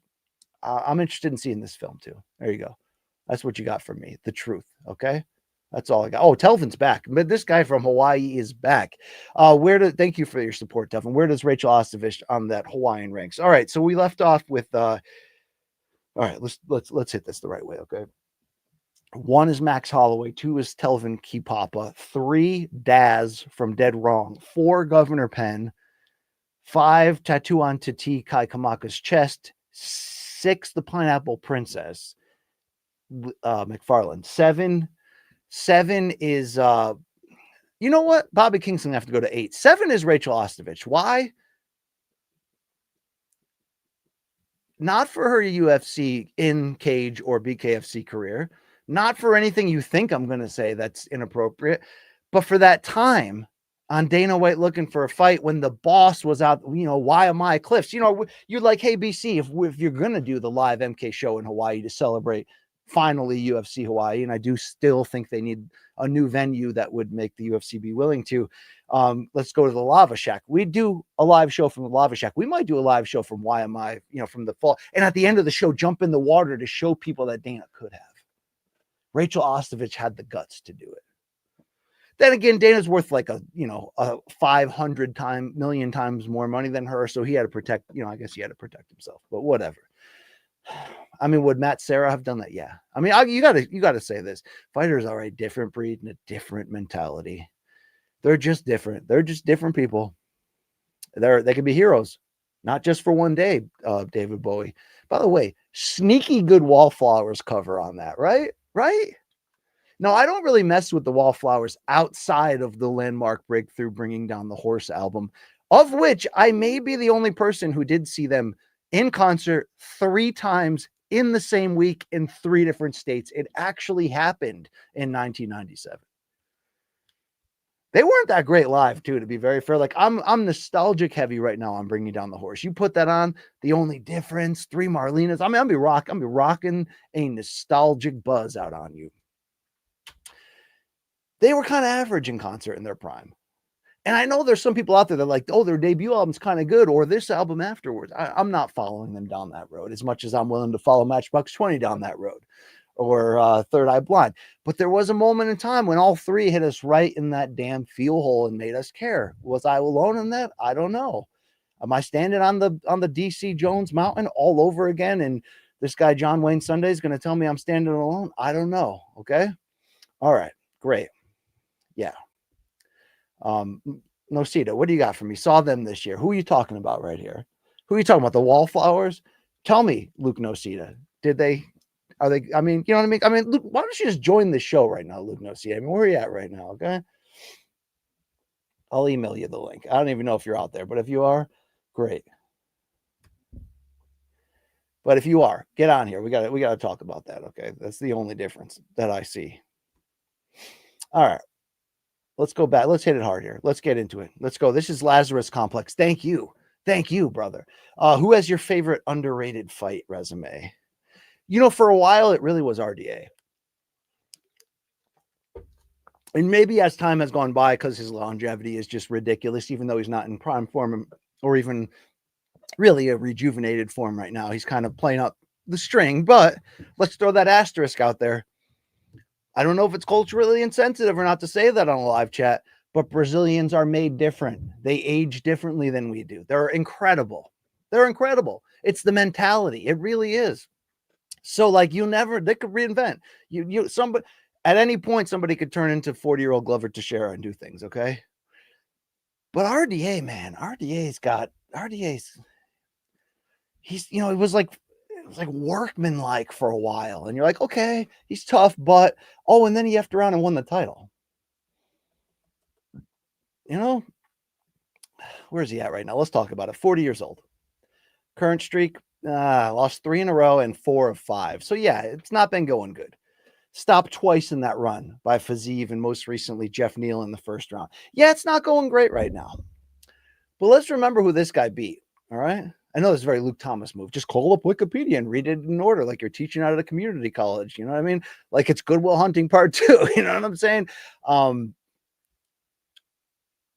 Okay. Terry Edom, George Soteropoulos back when it mattered in 2011. Kamal Charleroux, Anthony Giaquani, a couple more, Mark Bocek, and then you start getting into RDA beating Evan Dunham, Donald Cerrone, losing to Khabib and losing badly. Jason High knocks out Benson Henderson in the first round, wins a decision over Nate Diaz, wins a decision over Anthony Pettis for the lightweight title, knocks out Cowboy Cerrone, and then adds rejuvenated periods of wins over the likes of Safadine, Neil Magny, Robbie Lawler, Kevin Lee, Paul Felder, and Money Moicano. Finished off with Brian Barberina in 22.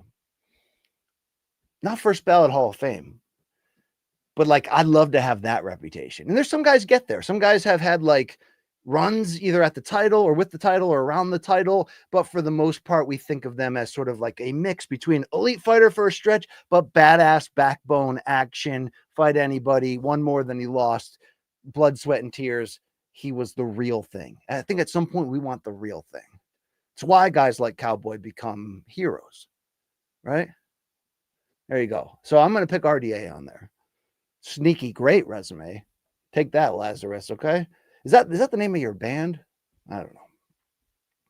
I think it is. Aren't you a metal guy? Yeah, I think it is. Anyway, thank you so much. Let's go over to Dylan. Dylan Warren jumping in. Wow, Dylan just like splashing the pot. Leaves an unopened leaves an open candy bar in there. Thank you. And he's talking about Hendrix. I mean, this guy's coming after my heart, supporting me. Hey, BC, do you prefer studio versions of Jimi Hendrix songs or live versions? For me as a musician, his live performance of Machine Gun at the Fillmore, yeah, baby, right? Band of Gypsies is the greatest guitar solo of all time. Dude was flying. So yes, the original live album, Band of Gypsies, all fresh material. The solo and Machine Gun is insane. By the way, the subsequent I know that was shot over 2 or 3 consecutive nights, New Year's Eve. What was it, 1970?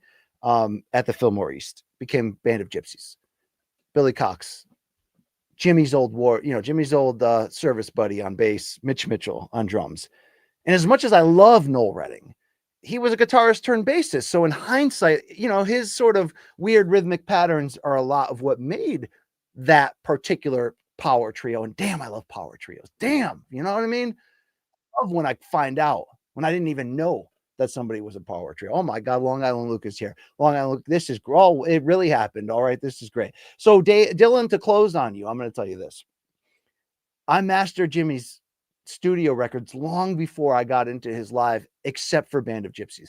But I really love that now they're starting to officially remaster and put out so many live shows, because that was like the only live thing we had outside of a really cool record I took from my dad's collection, which is from Monterey Pop Festival in 67. Remember, Jimmy lit the guitar on fire.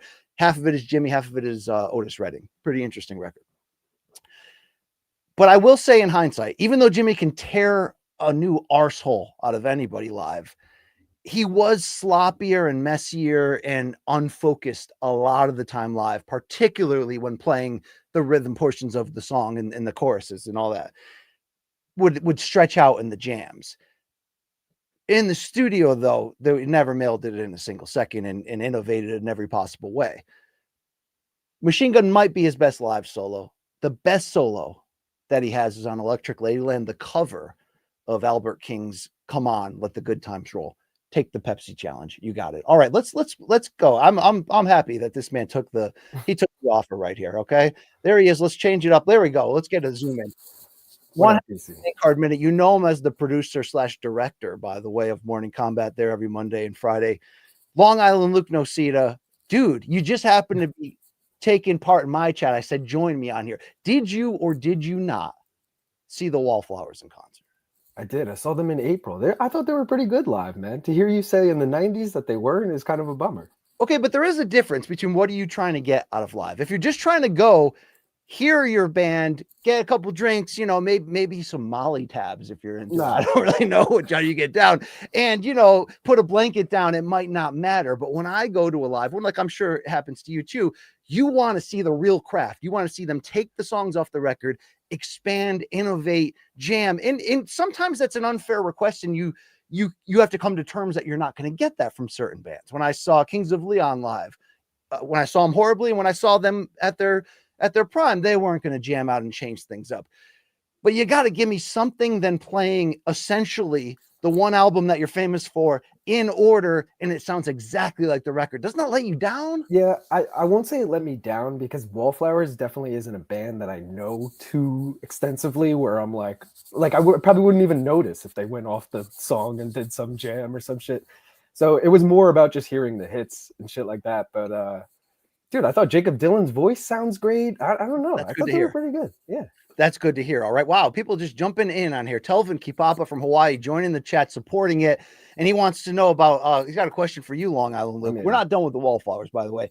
But Wu-Tang Clan or NWA? So Long Island Luke, even though the Wu-Tang was in my era, and even though I know the big songs and the personalities, I didn't follow album by album and go that way. Did you? I mean, yeah, I feel like growing up on Long Island, everyone goes through their Wu-Tang phase, probably a lot younger than most people would realize. Like, I feel like at like 12 years old, we were like bumping Cream, like cash rules everything around me, baby. Let's go. Yeah. Dollar bill, y'all. Yeah. NWA never really got into, it might be an East Coast, West Coast thing there, honestly. Like, I feel like NWA was not that big in my era, but Wu-Tang for sure, especially. Yeah, and NWA certainly has the innovation. And Dave Sandine wondering if you recently cut the hair. No? Okay, get off his balls, Dave. All right. And look, NWA is great. You put on the prime stuff. It's great. Look at the Hall of Famers and the talent in there, so to speak. But it is of its time, and they didn't stay together for a huge long period of time. So I can understand why people would, unless you grew up in that late 80s section, I can understand hearing both and then going, I'm a Wu-Tang guy, right? Yeah. No, I mean, dude, Triumph, like that song is so fucking good. I feel like NWA, all their shit was never that like lyrically forward. Like Wu-Tang's got some good shit in there, like lyrically. You know what I'm saying? Yeah, I'm with you. I'm with you on there. I do love their lyrics and their different person. And then you got multiple lead singers, so to speak, even though it's hip hop, it's different there. But yeah, no tech difficult. I'm trying. No Mikey today, but I'm trying. All right. Dude, BC's very tech savvy, despite what he says. Okay. Well, despite what Luke Thomas says about me, Now, by the way, I fixed something today on the upstairs toilet. My wife had been on me for weeks to get into it. I didn't have to get a new O-ring, but I had to go to a couple plumbing stores and found the right piece and did it. Dude, I mean, for most people, they could have fixed that in 6 seconds, probably with a piece of gum, MacGyver style. But I take so many L's in terms of home repairs around the house that to get a W, it was like, damn. I know that feeling. You fix something and it's so ghetto too, and you're like, oh, this is never gonna last. But it's gonna last today, and that's all that matters. Thank you. So I appreciate that very much. All right, there's Alan W joining in, and you know Alan W, right? He goes on your Alan W's on my wall. He's above my shoulder right here. That's Alan. Oh my W God, right that is Alan W. Dude, good Lord, right there. Give me $100 dono once, forever on the wall. If anyone biggest dono goes on the wall, I don't think anyone's beating that. Alan W. You're pro dono, pro bono. I may have to just frame that. Yes, I am. Alan W wants to know if we can record an RSD at your house. And while that sounds in theory ridiculous, true or false, we were considering, we recently with MK, we were like, what were we trying to do? Was it a pregame preview? We were trying to film something. Either way, I offered up the apartment. I said, you guys are welcome to come here anytime. I got a couch. It looks just as funky as the one we used to use. It'd be perfect. You guys set up right in the living room. 1, 2, 3, done. But perfect segue here. I mean, by the way, we might get to the point where, because I don't know if we're going to get a studio anytime soon. We hope. They say they're looking. I hope, whatever. We may end up in your living room there. The point I was trying to make here was you and I both believed that the actual RSD couch, the one that we all assume that there's dead hooker DNA underneath the cushions. Like there's something going on there, right? 100%. We both thought it was gone in a van by the river in a trash dump somewhere. did we not find out that Malka as a company still uses that couch in rotation Yes. on videos? My mind was literally blown. This is Monday, like an hour before we go live on MK. I get a text from Jake Von Amsterdam, and it's a video that Malka put out recently of them interviewing random people on this, not like RSD style, but just people sitting on this couch. It's so clearly the RSD couch. I was told about 8 months ago that it was going out to the garbage on that Friday. And I don't know what happened. Maybe they decided to keep it. It was a comfy ass couch. I will give them that, despite the hooker. Despite. Yeah. All right, off the top of your head, while I have you here, best RSD we ever did in MK history. Oh, dude, I was just going through them because, full disclosure, working on an idea for next year. I'll get you and Luke on it. But are you talking about an MK idea or a? It's a main card minute idea, including MK. It's a little bit of both, but Either way. So there's got to be two things here. There's got to be who is my favorite person to have in studio and be like, dude, it was cool hanging out with that person, and who was the best RSD. I got to say the best RSD I think that I was there for would have been Demetrius Johnson. I think was really with Chuck Mindenhall. So good. And no, just I didn't even realize Luke wasn't there when I said it. But dude, just Demetrius became from I don't know, Demetrius Johnson to one of my favorite fighters after that. Really loved it. Anthony Smith, I will say, and that Glover. Was a good one. Both two really cool guys in person, super friendly, talk to everyone, whatever. Laura Senko too, she was super friendly.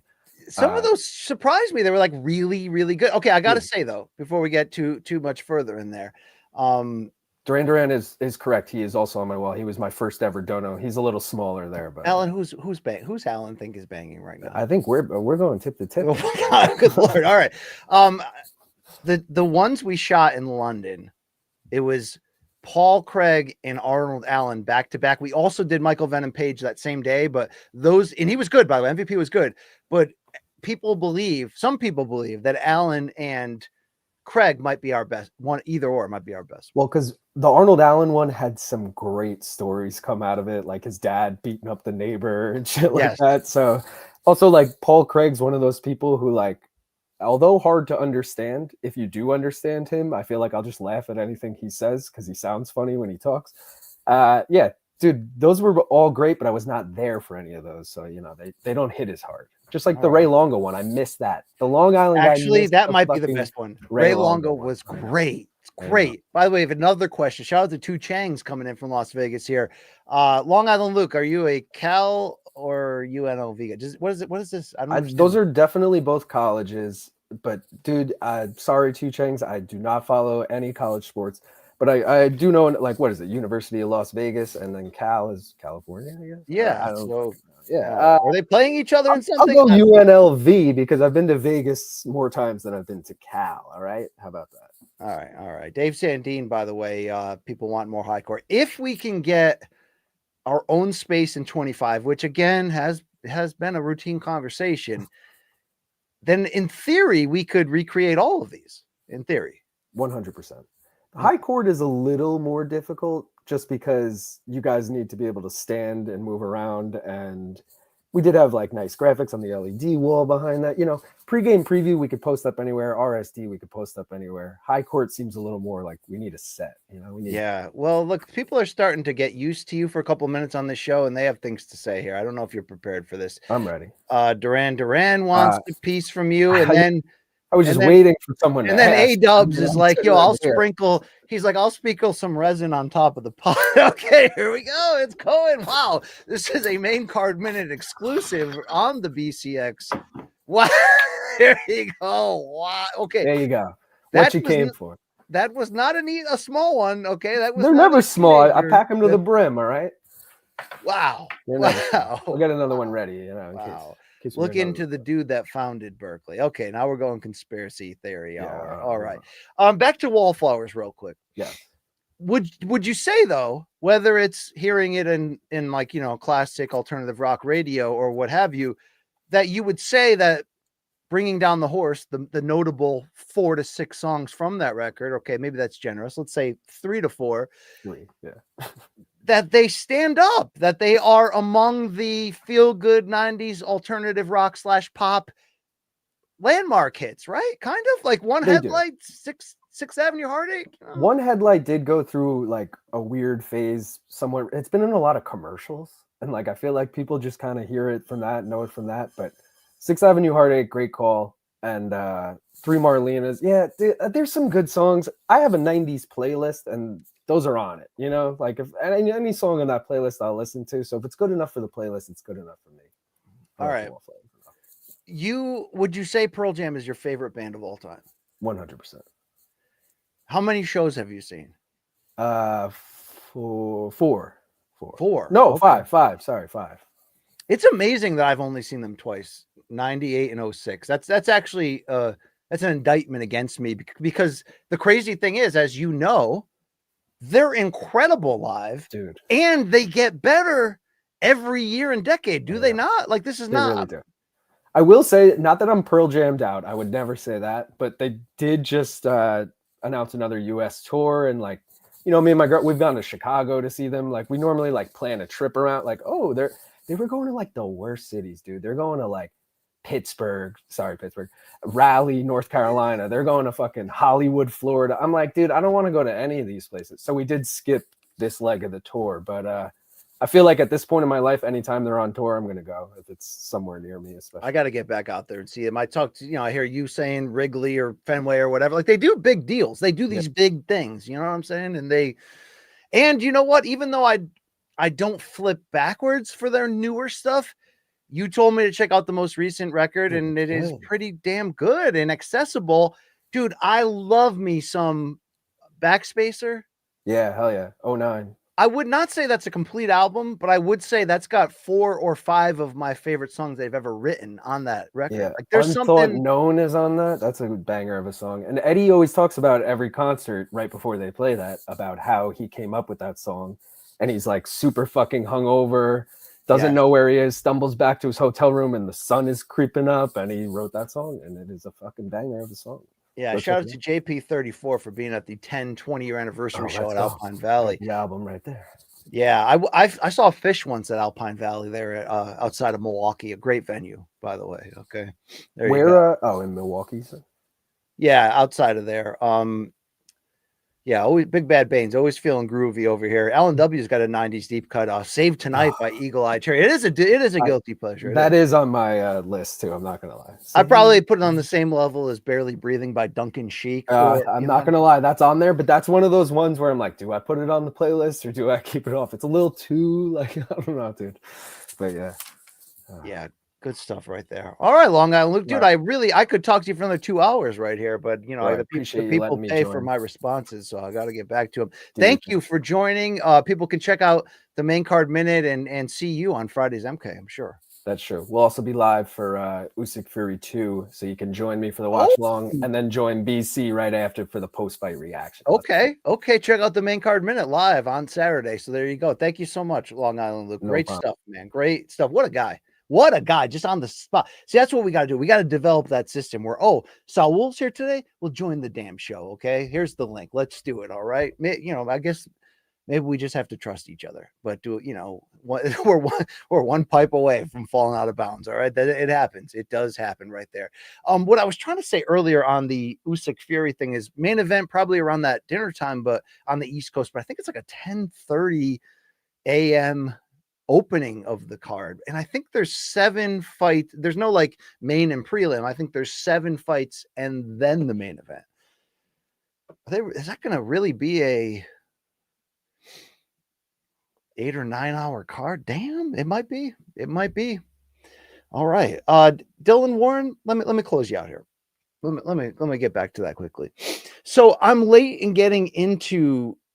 And by the way, what I said about Jimmy Live was not an insult, but very unfocused live. And I had collected a few DVD concerts back in the early 2000s and watched the crap out of them. Not just the absolutely virtuoso live performance at Woodstock, in particular the Voodoo Child. I mean, there used to be a initiation at my first apartment that we would do, where if somebody was over and they had not yet seen Jimmy play live at Woodstock, Voodoo Child in particular, the solo and the craziness, we would take out the orange bong, named Julius by the way, and force them to sit deep on the ripped leather couch, so deep that you almost feel like you're sitting on the floor, and watch that. And if you haven't seen that, Jimmy's playing the white Strat, which, now he has now they have his own model on there, and he's playing it right hand, left-handed, but upside down, right-handed.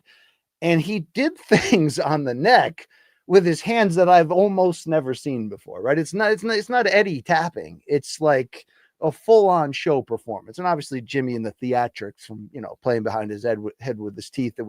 He was always looking to do things like setting the guitar on fire at the Monterey Pop Festival in '67, particularly in response to the comment he made to Pete Townsend of The Who and them not wanting to follow Jimmy and all of that.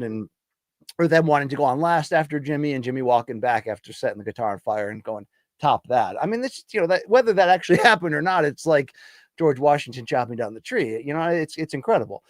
I had the Isle of Wight festival on DVD, but that was closer to his death. I mean, he got a little rough. He got a little rough looking down the stretch as he got thin and ill from the drugs. But for as unfocused as he can be live, there are some concerts that'll peel your face off. Particularly that Maui one that came out recently is really good.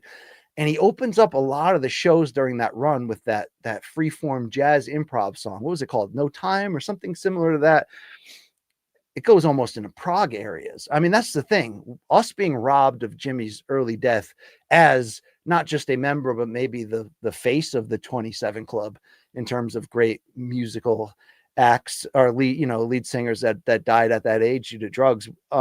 Joplin, Brian Jones, I can keep going on and on. Jim Morrison. I think we were the most robbed of what he would have done, particularly in the jazz fusion crossover that quickly followed in the early to mid 70s with Miles Davis being at the forefront of that. Could you imagine during the same period where Miles gave us like Bitches Brew, Jack Johnson, On the Corner? I mean, just, not just seminal jazz fusion records, but, almost a redefinition of what they are or could be. Could you imagine if there was a Jimmy and Miles album in that midst? Could you imagine? It's incredible what we lost on there. But Jimmy live, it could go just the solos. They could just go places that I mean, he had the longest fingers and largest hands we've ever seen on a guitar. So it was just, and to have that background that he had on the Chitlin circuit, playing with, playing background for Little Richard and all the big names and the big stars. That was, those were the him paying the dues to build those chops. But who would have even known then, when he was unknown, that he had this supernatural, cosmic, psychedelic space way of not just the sound that he heard in his ear, but the way that he dressed, acted, and played. I mean, it was an experience. It's like I don't mean to make the great White Man Can't Jump reference to, you can't hear Jimmy, but seriously, like there's other musical acts that you put on like when I put on, I got an old school record player for the headphones, and then I got the good record player for the room. And, when I put on other rock records, I'm listening to it, but when you put on Jimmy and raise that volume, you're feeling it. It's not even listen or hear. You're feeling it. It's overwhelming. Radiohead's kind of like that too, but damn, gone too soon. And I love the argument that he might be the greatest of all time. Greatest what, BC? Guitar player? Well, yeah. But the GOAT. And the first person that said that to me was O'Teal Burbridge, by the way. And I was like, right now he is my favorite of all time. But you know what? He might be the GOAT.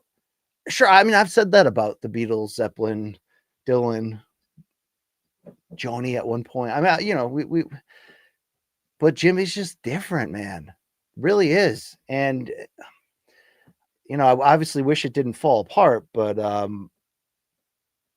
don't know. I'm also intrigued when I do go back and watch the full Woodstock concert, is that even though we think of Jimmy in two forms musically, one, the power trio of The Experience with Noel Redding and Mitch Mitchell, and two, what ultimately became the Band of Gypsies lineup, which continued on through a lot of live years, and then the unfinished final album, first released as The Cry of Love, released again through multiple iterations, and now I think it's in its full double album form as New Rays of the Rising Sun. That's the Band of Gypsies lineup with Mitch Mitchell and Billy Cox. And Billy Cox, I think, was a better bassist for Jimmy because Noel Redding's guitar crossover style, being a guitarist who became a bassist, it was a little too loud. It was a little too busy.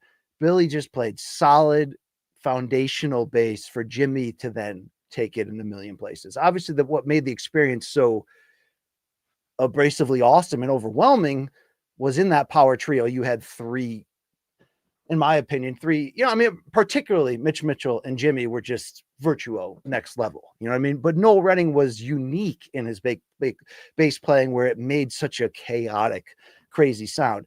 Billy Cox kind of grounded Jimmy to some degree. But the reason why the Woodstock live album, if you're a hardcore Jimmy fan, stands out differently from those two classic lineups is it was the Gypsy Sun and Rainbows lineup, because they had the extra rhythm guitarist for the first time. They had the congos. They had, a couple different weird elements that were going on that he would abandon that band. It was a little too chaotic for him, but that's an interesting addition to the core Jimmy sound. I got lost. I got off the exit. Maybe you're still talking to me. Maybe not. I don't know. Here we go. Let's go to Two Chainz. He's back. He's He's getting down to business here. Man, you love that question. This is one of the great campfire debates, right? Crack a cold one. Sit in the 8th row, Two Chainz. I know you do, okay? I know you get down like that. Edwin Valero versus Manny Pacquiao in 2010. So it's hard. Like we're not gonna talk about Edwin Valero much, and people don't talk about him much because of the Chris Benoit exit for his family and himself, the murder-suicide. And it was right at the peak of his prime. What was he, 27-0 with 27 KOs? And he was a wild man. And he was a less refined version than Pacquiao, who at that point was still this tropical storm offensively of just speed, power, and increasing technique and mayhem. And Valero is like a more powerful, raw version of that. He's going to inevitably forever slip through the cracks and we won't talk about him, because of how that life ended. And I get that. And because he, died before, it was a very incomplete career. But you couldn't play with this dude. Like he was about that life in the ring. He would chase you down and get you out of there. He would take chances. He was tough as nails. This as a fantasy matchup is video game stuff, Two Chainz. You know that. That's why you're asking me that. If you're going to pull out the MK Jerkins, you better hold on. Okay, don't purchase this right now on the website, but when we get the new one going. All right, it doesn't work anymore. There you go. That's the truth. That's what you're finding out. I got to go with Pacquiao because his chin is legendary. Outside of the first fight against Morales, which was the only Pacquiao loss during the real prime run of Manny Pacquiao, where, yes, in a great close fight, and I've wasted your time many times on this chat, reminding you guys that Manny Pacquiao versus Eric Morales won may not be Corrales versus Castillo or Ward versus Gotti, but not that far away, folks, okay? Manny had problems with the cut late in that fight. But outside of that, he's about that life in the ring. I think he could withstand the storm, and I think that even though Valero was tough as nails, this version of Manny offensively, yeah. Remember when David Diaz in that lightweight title fight tried to tame Manny, where he was just basically like I don't know what to do.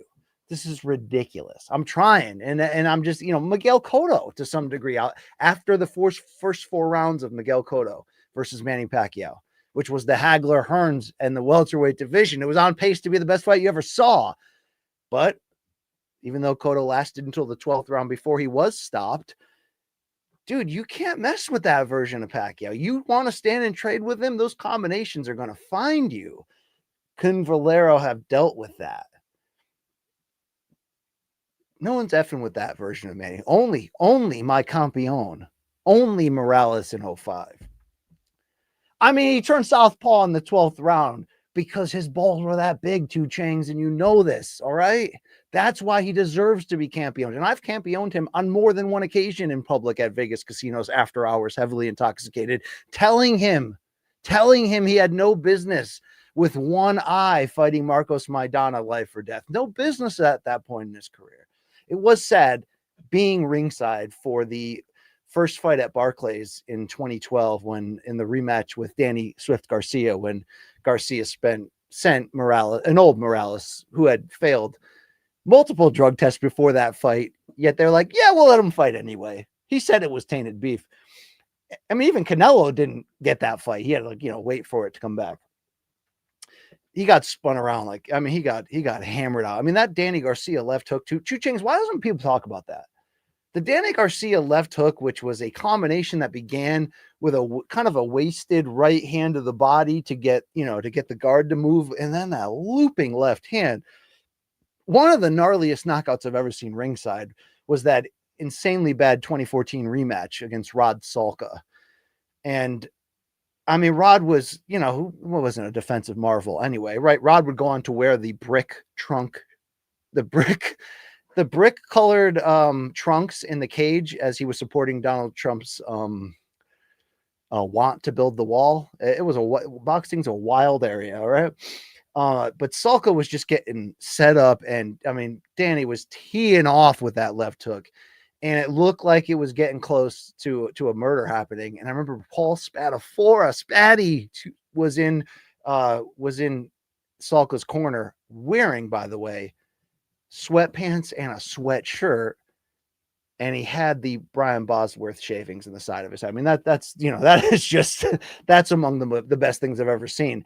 But even Spatty, when he saw Danny Garcia start that final combination, again throwing that right to the body, he was right in front of me where I was sitting on press row, and I saw his face, which was like, oh shit. He turned and threw the towel in. The towel's coming in as Danny gets down and follows through with that left hook. That was just like, that was a sick, gross knockout. Thank you, 2 Chains, for making me tell that story. Wow. All right. Alan W., you want to talk about Danny Garcia? Wow, what do we got here? I equate to Danny Garcia as sound and sturdy at 140, but he was never special, not good enough to be long-time unified champ. That's harsh, Alan, and you know it is. Now, if you want to say that what Danny was missing was never going to allow him to get over the top in his sort of biggest, like the Spence pay-per-view, right? Or maybe even the Thurman fight, although he did rally and he kind of made Thurman run and circle away to survive that one. It was a close fight. He made a lot of noise there, didn't say anything. He certainly was, I mean, as close to elite as you can be. He was the man at 140. You got to give him that. He wasn't as effective or dangerous at welterweight, but he was efficient. And then you had diminished returns from there as he moved up. The lack of elite foot speed, I think, was always going to hold him back from beating those guys who have speed and power at the super elite level. And I think what's built into that frustration is not just, Danny wasn't, the promoter's number one pick. Like, he kind of had to work his way into that Golden Boy deal, and then he had to fight tough fights. And, I mean, there were some tough matchups along the way to climb the ladder, but then he makes his big moment, and he breaks through. And it was the Amir Khan upset knockout without question. That was the real breakthrough early. And he became elite. He was the man at 140. But when the PBC launched and there was more money, he kind of did a poor man's Mayweather to a certain degree and took a very slow walk to the matchmaking. Now, I don't think it was necessarily his fault. Don't forget, 2014, when the Rod Salka fight did happen, when we were building toward fights like Danny Garcia versus Lamont Peterson, rather than just giving it to the fans, it was more about him and playing chess, waiting for the 2015 launch of the PBC on multiple networks and kind of just slow rolling. So is that fully Danny's fault? Then when he had those close fights like the Herrera decision in Puerto Rico that, you felt like it could have gone the other way, Mauricio didn't get the right fair shake, it was kind of easy to jump on him. I look at him as a guy that overachieved, but did get to the elite level. But like in the Spence fight, once you realized that Errol was in control, there was going to be no rally from Danny. That wasn't who he was. He was a guy who would come out and box first and foremost, but establish the threat of that left hand. And he would control, the biggest wins are the ones that he kind of controlled start to finish. So not super elite, could still make the Hall of Fame just based on titles won, certainly in big fights. And he certainly had big fights. But there was that ceiling short of the super highest level, of course. But he could be game against them. And, the breakthrough upset of Lucas Matisse was the moment in everyone's eyes that he became absolutely legit. And he was a guy that made a lot of money suddenly, and maybe that took away some level of his fire over time. But I'm not here to talk negative about him, Alan. I enjoyed covering him. And all right, well-rounded, but he was missing the special sauce. Very, very well said. Very well said. All right, there we go. What is Dixon Sider saying? BC, I remember when I was a kid, the Oscar De La Hoya versus Tito Trinidad was the biggest fight at the time. Do you remember this? Yes, 1999. How good was this match? I didn't appreciate it back then, So this was, at the time, the biggest non-heavyweight fight in the pay-per-view era history. Like, obviously, this, fights in the 90s and 2000s weren't as big as they were in the 70s with closed captioning, or if they put them on live TV. I mean, never forget, by the way, never forget that when an old Ali, beat Leon Spinks in the rematch to regain the heavyweight title for the third time, to win it for the third time. By the way, also at the damn Dome in New Orleans, it aired live on ABC and 90 million people watched it live. 90 million. What'd they say? It was like the only things in TV history that eclipsed that was like Roots Part 8 and maybe the MASH finale. You know what I mean? Like, holy crap, right? But De La Hoya versus Trinidad, definitely, because don't forget, it was also the two biggest heated, hated promotional rivals of Bob Arum and Don King coming together as well. And that played a big part in it, because when De La Hoya lost that very controversial decision, the cry was that this is another fight where Don King paid, because it was the same era as Holyfield versus Lennox Lewis Part 1, one of the worst big fight decisions we'd ever seen. So, yeah, there you go. This fight was massive, both undefeated, both welterweight champions. It was a proper build to get there. They beat tough guys to get there. There was some crossover and common opponents, but the puncher that Tito was in those days, it just didn't matter how good the opponent was. You know what I'm saying? And Tito could be hurt, and he had a lot of flash knockdowns early in his career, and he certainly wasn't perfect. And, that was in B-Hop sticking to the fundamentals and being the gangster that he was, pulling off that 2001 upset, that great upset in the finals of that middleweight tournament. You had to have that combination of what B-Hop had, right? To be able to do that. Few could, but Oscar had that combination, and particularly that elite, foot speed and hand speed combination. Obviously the threat of Oscar's left hook, but he didn't he lost to Tito, but in my eyes, he should have won. And he didn't do it with power shots. Oscar, as he famously said, exiting the arena after the stain of not just the bad decision that a lot of people thought, but the fact that Oscar obeyed his corner. And this was a turning point in his career, and unfortunately circled away from the action because he was fatigued and exhausted from putting on a boxing clinic. As Oscar said, as he walked to the locker room with the HBO cameras following him. And don't forget, when Tito won, and it was one of the better winning celebrations, like the passion from Tito and the Puerto Rican audience, the confetti came down, and Oscar had the confetti over. He goes, I gave him a fucking boxing lesson. So God, it sounded like the Costco kid right there. All right, boom. Yeah, boom. There you go. Just eating my chicken bake.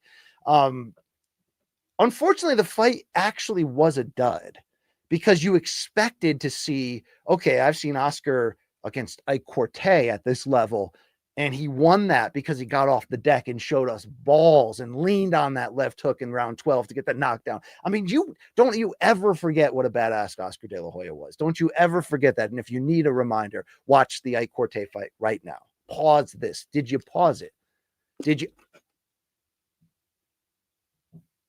All right, in theory, that bit was going to be a killer, but what are you going to do, right? All right.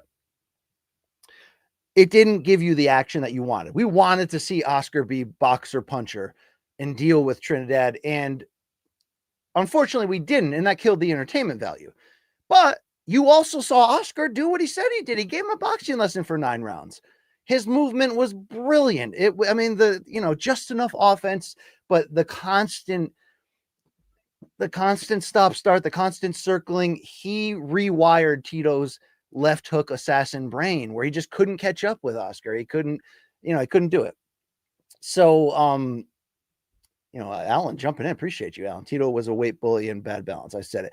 Look, there were flaws in Tito's game. The power was stupid real, obviously. And I think he had despite, having that chin that can be touched, he had like a clutch gene in him. He could raise in a very close big fight and give you the big breakthrough moments. He was a real finisher, a absolute real finisher. I mean, that middleweight fight against William Joppy against Madison Square Garden, one of the better crowd nights, pops, electricity that anyone who was there has ever said they've heard or seen or felt. Maybe Cotto versus Judah is comparable. Maybe Mayorga versus Trinidad when he came back from retirement is comparable. The dude can punch, but Oscar made him look bad. And then Oscar got tired, and then he listened to his corner and he circled away. And that's why Oscar can't complain, in my opinion. That's why even Oscar fans like me can't go too hard in the revisionist history of that was a shitty scorecard. It was a shitty scorecard. Oscar got screwed, but he deserved it because of how he fought in the biggest fight of his life. But yes, the build to that fight was awesome. The poster of the two of them, were they wearing vests, shirtless in the Wild West? I mean, it just had that gunslinger vibe. It was the biggest non-heavyweight pay-per-view of all time at the time. We were robbed as fans to not get a rematch. Quickly, Tito moved up in weight. He would have the Vargas big fight at 54 not long after. Oscar took some time to reinvent himself, had the first fight with Mosley that he lost very competitively, but, maybe didn't fully get his mojo back, by the way, until he moved up to 54 and fought Fernando Vargas, which is also a fantastic fight from that era. If you haven't watched it, relive it all, okay? You're getting me fired up about this sport, all right? I love it. Okay. Let's hit 2 Chainz one more time. Thank you. Remember Marblehead Maui from the ESPN boxing chat board. Shout out to that guy if he's still alive. So I don't remember that name in particular. So I think what you're referencing is obviously Dan Rayfield's fantastic Friday boxing chats that were you can't lie. The absolute state, like big guns in the business religiously read it on the toilet. If you were a fan like I was, an employee at ESPN before I'd met Dan, and I was a huge fan because, this was my sport and this was the best place to get the rumors of what might be happening in the business or just Dan's opinion. So then when I started my own boxing chat in the 2013 area and had it for a few years, and I think it was like the second most successful behind Dan's, to be honest, because the boxing heads bought into this, and I was doing 3 and 4 hour chats. So I had some of the same, of course, crossover crowd that came from Dan. I don't remember Marblehead Maui. I do remember like Mario from Bell Gardens. I remember, some of those random ones, but those were the days, man. The Sports Nation chats, those were really, really, really fun. Missed those days. Maybe 2 Chainz. Maybe it was some young kid on there in those days. All right. We don't need Chris Hansen. There we go. Okay. What do we got here from Drew Wagner? Thank you for dropping that Canadian loony in there. I appreciate you, bro. Seriously. Longtime lurker here, BC. Should I pull my shades down, Drew? I mean, where are you going with this? There's a place near my hometown in Nova Scotia. Shout out to Mount Unike. All right. The Paquettes. Those were my people, right? Called Donkin. Absolute shithole. Just thought you should know that. Drew, hilarious offer. Thank you. Imagine a town near you on an island in Canada called Donkin, where only the donks reside. That's perfect. In fact, the Paquettes should consider maybe moving there to Donkin. You'd be the king donk there. Well done. There you go, Drew Wagner.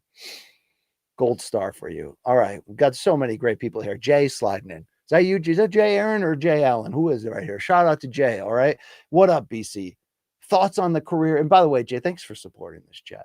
Thoughts on the career of Alexander Povetkin. or as they would say, Povetkin. That's how Lampley would always pronounce it. That might be the real way. He had a bit of a mystique back in the day, and I thought he would be Drago. Klitschko disagreed.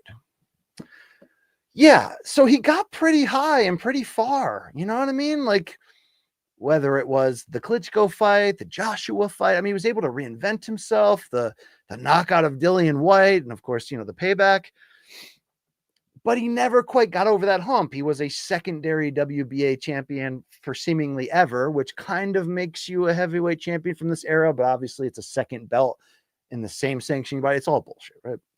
But he definitely was of that ilk. But he was also a little flawed. He was just barely too small in this super heavyweight division, I think, to like allow himself where the size could make up for his misgivings. Unfortunately, sometimes the bigger fighters have that. Tyson Fury, who just so happens to be super elite and have a backbone and a chin and all those great things you want in a heavyweight champion, but he also has that in that regard, where if things are going not his way, you can lean on that size and bail him out. Povetkin doesn't have that, being a smaller man. And while he is a puncher, make no doubt about it, is he a one punch threat against the super heavyweights? It's borderline. It's borderline. The thing and by the way, he was supposed to, let's talk about Meldonium, right? He was the big fight he was supposed to have was the Deontay Wilder one. And it was going to be a huge one. And then so there's PEDs were a big part of this too. He lost that opportunity. Didn't he get sued too? Anyway, I still feel bad for him to this day. And we all have those referees in boxing that we'll never trust. You know what I mean? Whether it's a Lawrence Cole in Texas, for me, it's always been Luis Pabon. And to Pabon's credit, he never went away. He lingered, and then he's had some big moments. I mean, he was in a really big heavyweight fight in the last few years and did a good job. I forgot which one it was. But I'll never forgive him when Povetkin, probably the best early prime, most dangerous version of Povetkin, finally got the chance to fight for the big belt against Vladimir Klitschko. And somebody in Moscow, whether it was government or a super fan that's super rich, put up a ridiculous amount. I think the purse bid they expected for that fight, meaning which, promoters will put in a blind bid. Whoever ends up putting the biggest gets the right to the fight. They get to put it on whatever network they want, and they get to promote it and make the money off of it. I think it was expected that Dan Rayfield reported that like the winning bid would be like $2 to $3 million. Meaning the winning bid is the amount of money that you pay the fighters, that you pay to put on the production. Somebody put $27 million down and won that purse site fee. So the fight was in Moscow, and Klitschko, because it was a mandatory, I think, was entitled to like 75% of that purse. So he got a ridiculous amount of money, like $22 million or something like that. Povetkin still made the biggest payday of his career. But Luis Pabon did not allow Povetkin to have his puncher's chance in that fight. Ultimately, I mean, it was a shitty fight. So this is where Vlad Klitschko, in the second half of his career, which was the half that was sustained long-term dominance, and credit to him, and I'll never take it away from him. But I will try to stop people like Dan Rayfield from elevating Vlad higher than he deserves to be, like when Dan made him the pound-for-pound king after Floyd retired, and it should have been Chocolatito, and it still makes me upset. There was nobody in the era. It was an empty division. So that's not Vlad's fault. No. And yes, he still had a lot of knockouts. So it's not like you can say he was horrendously boring. But like GSP, when he became a decision machine, Vlad became as careful as possible against a lot of guys that he didn't have a need to be careful for. And it's all rooted back, of course, to when his early prime hit that roadblock and he was knocked out a few times, usually by just mostly induced by stamina, because he just was such a exciting but unbalanced fighter in his early rise. But once he had Emmanuel Stewart and he figured out how to fight like a big man, he kind of fought almost in a stance like a Lennox Lewis, and too bad we never got to see those two fight, by the way. He was such a good boxer for the division and had such great speed and technique, along with the size, along with the power, that he didn't need to fight the way that he ultimately did whenever times got hard, which was as soon as there's danger there, he's going to fall into a routine of big jab, and he had a great one. big jab and hold, big jab and hold. But it wasn't just holding. Vlad was taking that forearm and that elbow and putting it on the back of Povetkin's neck and just grinding it down and putting all that weight on him. And it's not that it wasn't not smart from Klitschko, but it took away the entertainment value of the fight. It limited any chance Povetkin had to get his shots off, and it really became a sore thumb in slowing down any type of flow to the fight. That Pavone was not only not warning Klitschko, not only not jumping in and kind of just letting it become a mucked up fight, he then was, taking points away from Povetkin by calling knockdowns when Vlad pushed him down. I mean, it was just kind of a shitty performance. That version of Povetkin's probably never going to beat that version of Klitschko, but you got to give him that puncher chance. You got to let him go out there and throw it. So he definitely had mystique. He definitely had a prime where he was something to be reckoned with, but he didn't really get to fight the big names because of the way it worked out until the second half of his career. And, but he was still viable late, and I'll give him a lot of credit on there, even if he never really got over that hump and became a true title holder. He was a secondary one with close enough to elite skills, but let him cook, Luis. All right, please. Let's hear from Alan W. Thank you, as always, Alan W., for being a supporter of this. Ann Wolf, the most dangerous women's boxer of all time. She might be. Not just the one punch ability and that famous one punch knockout she has of that really tall ex-basketball player chick. What's that girl's name? Wearing white trunks. Is one of the gnarliest knockouts of all time. I mean, it's just such a perfect uncorked, right, looping, but with full power. And then when, because, at the time that Ann Wolf was on top, it's not like women's boxing was getting a ton of press, maybe outside of Layla Ali. Now, look, at Layla Ali's prime, when you still had Lucia Riker around, you still had Ann around, it was getting more than it used to get. I mean, look, Friday Night Fights on ESPN at its peak, in my opinion, right? That right around the turn of the century when young Max Kellerman, year 1 and 2 Max Kellerman, is on there with Brian Kenny, and you got Teddy Atlas ringside with Bob Papa. So like, you look at the talent there, but that was like the go-to boxing show of the week. Yes, for the action in the ring, and they did have good matchmaking in that era and sometimes had title fights, but it really was the studio show, the in-depth nature of how they would break down the business. There was nothing else on TV like that, not even close. And, there was a lot of coverage then of Layla Ali and to some degree Ann Wolf, and then the unfortunate reality that they never fought each other. And Wolf always blames Ali for that. And I really think they could have done a lot for the sport and each other's resume had they fought each other. And I get, maybe it came down to Layla Ali wanting to keep that record perfect. I don't know, but I wish she not only would have fought Ann, I wish Layla Ali would have fought close to 40, but would have fought when Clarissa Shields came up and they had that initial beef, but, Layla Ali also had a great career, one of the best of all time. But yeah, Ann is insane when you take together the punching power. She was a very good boxer, but the mentality. And I don't think we knew about the full mentality of her until she started training James Kirkland and the HBO cameras, got a hold of what was going on down in that gym, where Ann had like medieval style training camps, and the famous scene of her driving the pickup truck with the heavy bag attached from the top in front of it, and James Kirkland trying to avoid the truck running him over as he's throwing combinations against there.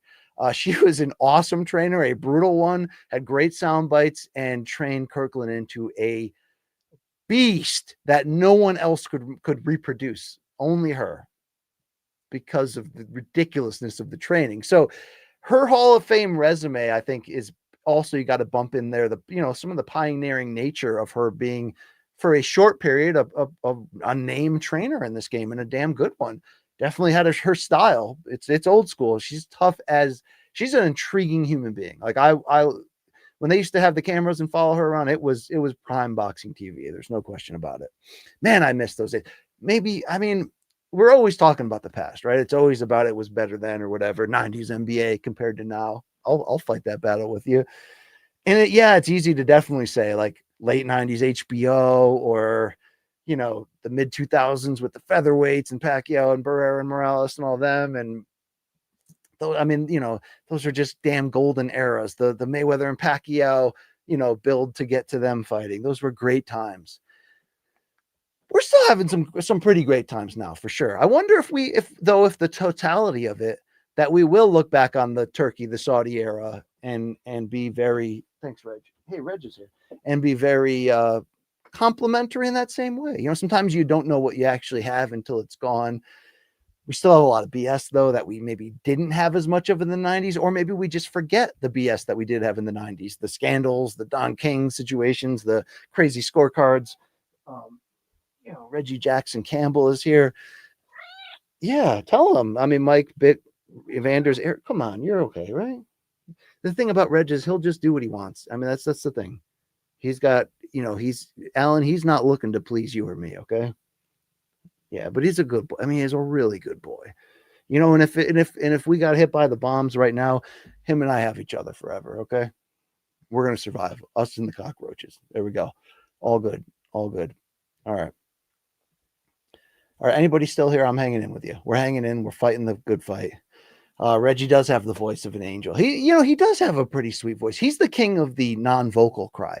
Every single time you look at him, he's a full cry, but then no volume comes out. He's just trying to let you know that, like, you're mine. You're mine and I'm yours. You know, there is probably an imbalanced ownership feeling that Reggie brings to the table, but you know, Alan likes him. You know, Alan's a big supporter. Yeah, or maybe you're saying NFU, I'm Reggie Jackson. There you go. There you go. All right. Yeah, well, Reggie is the good boy. Okay, it just got weird in here, JP, but thank you. You want to come back, dude? Oh, you know, Reggie's a good cure for anxiety and depression too. You know, he's a good dude. He just, yeah. All right, I promise I won't talk too loud. Okay, let's get back into it. All right, great questions. LNW. Yeah, I mean, the thing is, like, you know, I definitely had a stretch there, Alan, where I turned on the wallflowers and you know, realized that they weren't as cool as I thought they were. But like I said, nostalgically, all these decades later, damn, that record holds up. All right, it really does, man, top to bottom too. It really does. So that was a big record at the time, no doubt about it. It hit good. It hit pretty damn good. Thank you.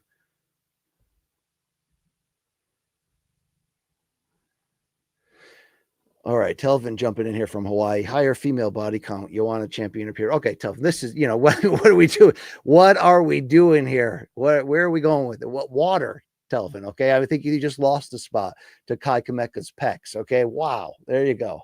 All right.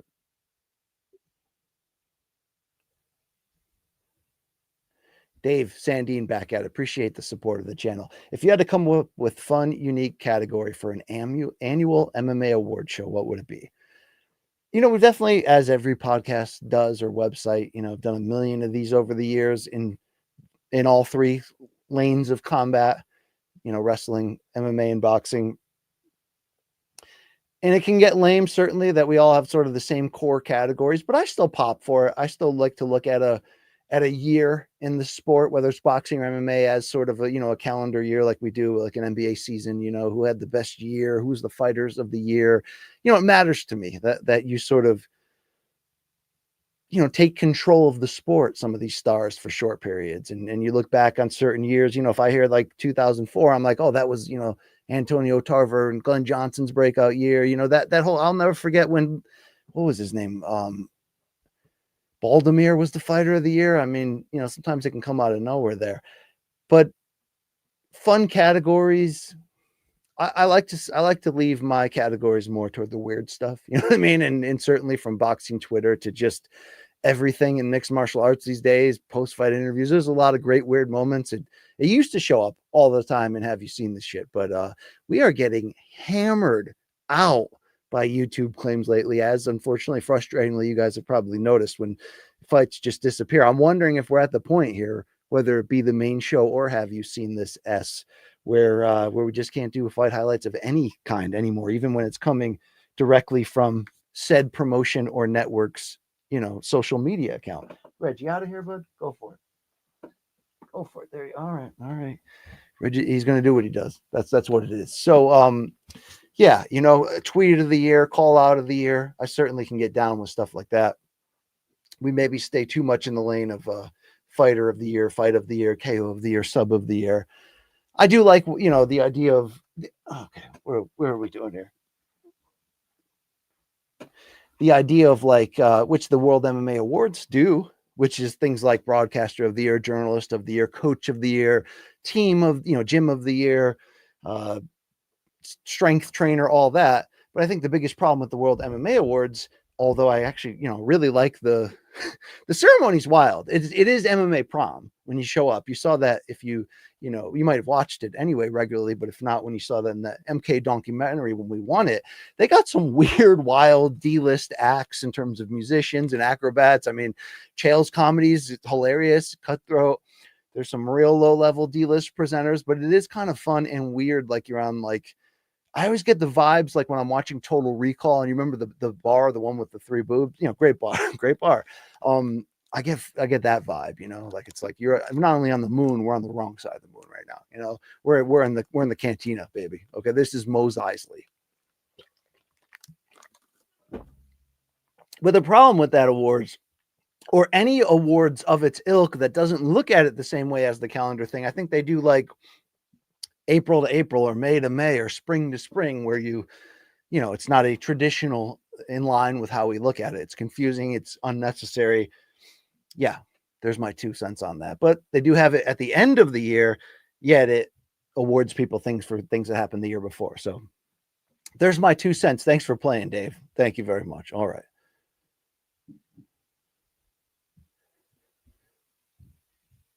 Let's hear from Telvin. These guys are the best, right? These guys are taking over. This is not a live chat. It's a local bar. We're just hanging out. All right. When Long Island Luke was on here, who is Saul coming on today? We got to get your contact info. Telvin says, "Hey, BC, any chance you guys are selling the Dragon Ball Z art design as shirts from Average Joe Arts?" Not yet. Not yet. Yeah. Our merch became a debacle. We're figuring it out now, and then we're going to make a plan.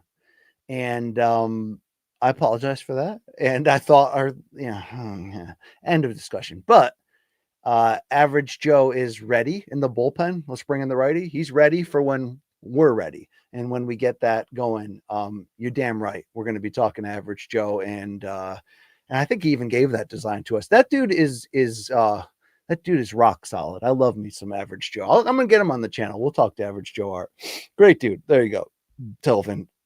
I don't know when. I'm not going to act like it hasn't been difficult this year. Okay. All right. You know what I'm saying? But I'm really working on, focusing on the positives and being grateful for what we have. And what we have right now is a very good transitional platform right now. We're back to twice a week. We're doing it. And I think we're doing good work. You tell us, but I think there is a renewed vibe and energy. And I do like being in person every week, just like I like being at home on Fridays for the show. Yeah. I don't know. Maybe the turmoil and the frustrations of not just our specific turn, but the business's turn in general. And it's not certainly resolved. This is a chaotic, changing season in this game, so to speak. It's humbling, but I'm very thankful for what we still have. I'm thankful for you guys, thankful for this channel. Heck, I'm just thankful. All right. But I got that itch, man. Put me in, coach. I'm ready to play. Okay. Today, right? Look at me, center field. That's what I'm talking about. I'm ready. The thing is, I didn't have this level of poise, I guess you can say, in confidence at all, but poise, poise sometimes is like the refined version of you through experience. And it's certain, easier to raise your confidence when you're having success. But I'm ready. When they go to the bullpen and get me, I'm bringing it. I'm absolutely bringing it. All right. That's a fact. It's an absolute guarantee. All right. You can bet. Speaking of betting, 9:15 a.m. Thank you for your support. Is James Krause still hiding? I do wonder what becomes of James Krause long term. And I'm sure he's going to train aspiring fighters and make a living off of his craft. But you knew the way that went down and how potentially dangerous that scandal could have been if it was any deeper or more. You knew he was going to be the scapegoat and you'd almost never hear from him again for a while.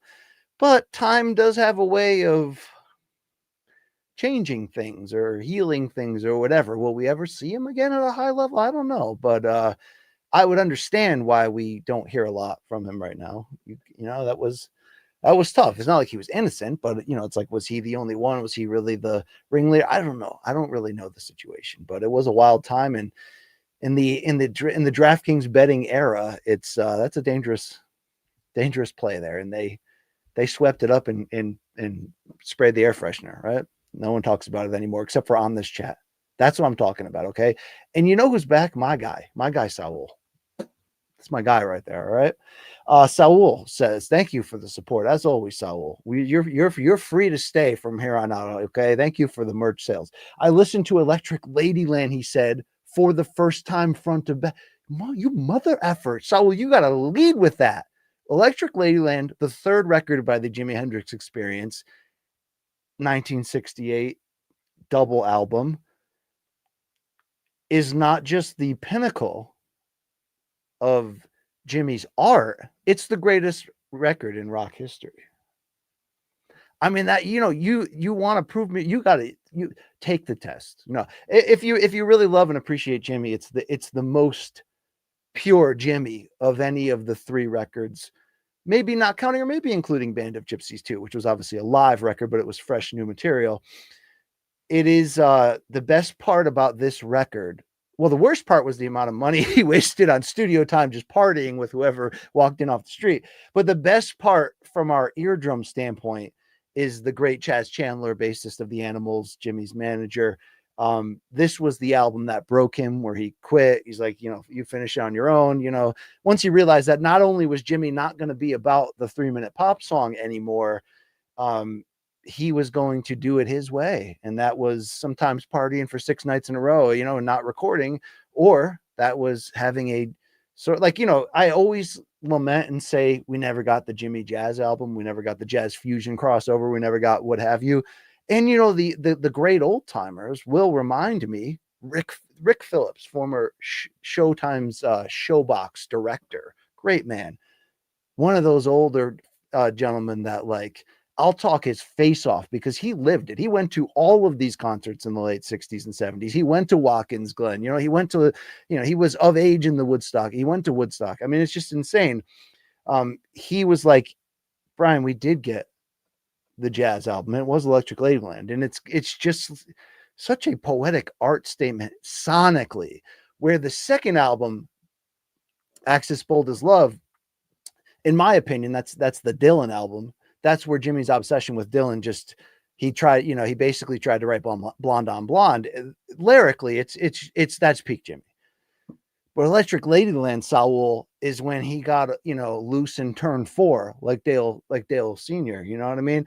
And well, maybe not exactly like that, but and he just stretched it out and he tried things and he played around in the studio and he painted his masterpiece. And yeah, there's certainly, you know, a couple hits on there, and certainly, you know, Voodoo Child Could Change Your Life, and there's maybe his best guitar solo ever, as I mentioned, Come On, Let the Good Times Roll. But this is Jimmy's brain, which loved science fiction and the, you know, the supernatural, the what's on the other side, and essentially made music for aliens. It's just brilliant stuff. Okay, there you go. You know what? I'm going to listen to it tonight too. Deep in the 8th roll, deep. Okay, so deep. All right. Juan Morales is sliding in here. Thank you for your support. BC, check out the new Sturgill Simpson album, Passage du Dessert, Elite Jam Band Rock. John, let me write that down. So somebody on here, Fancy, last time was like, yo, BC, you got to check out this band. What was it? King X? This late 80s prog metal creative thing. Dude, I gave it a little, holy crap. There's something going on there and I'm going to find out about it. Okay. But the new Sturgill Simpson, you're saying. All right. Because, you know, I have that incredible psychedelic country alt rock record. What the hell's the name of it? And it's absolutely incredible.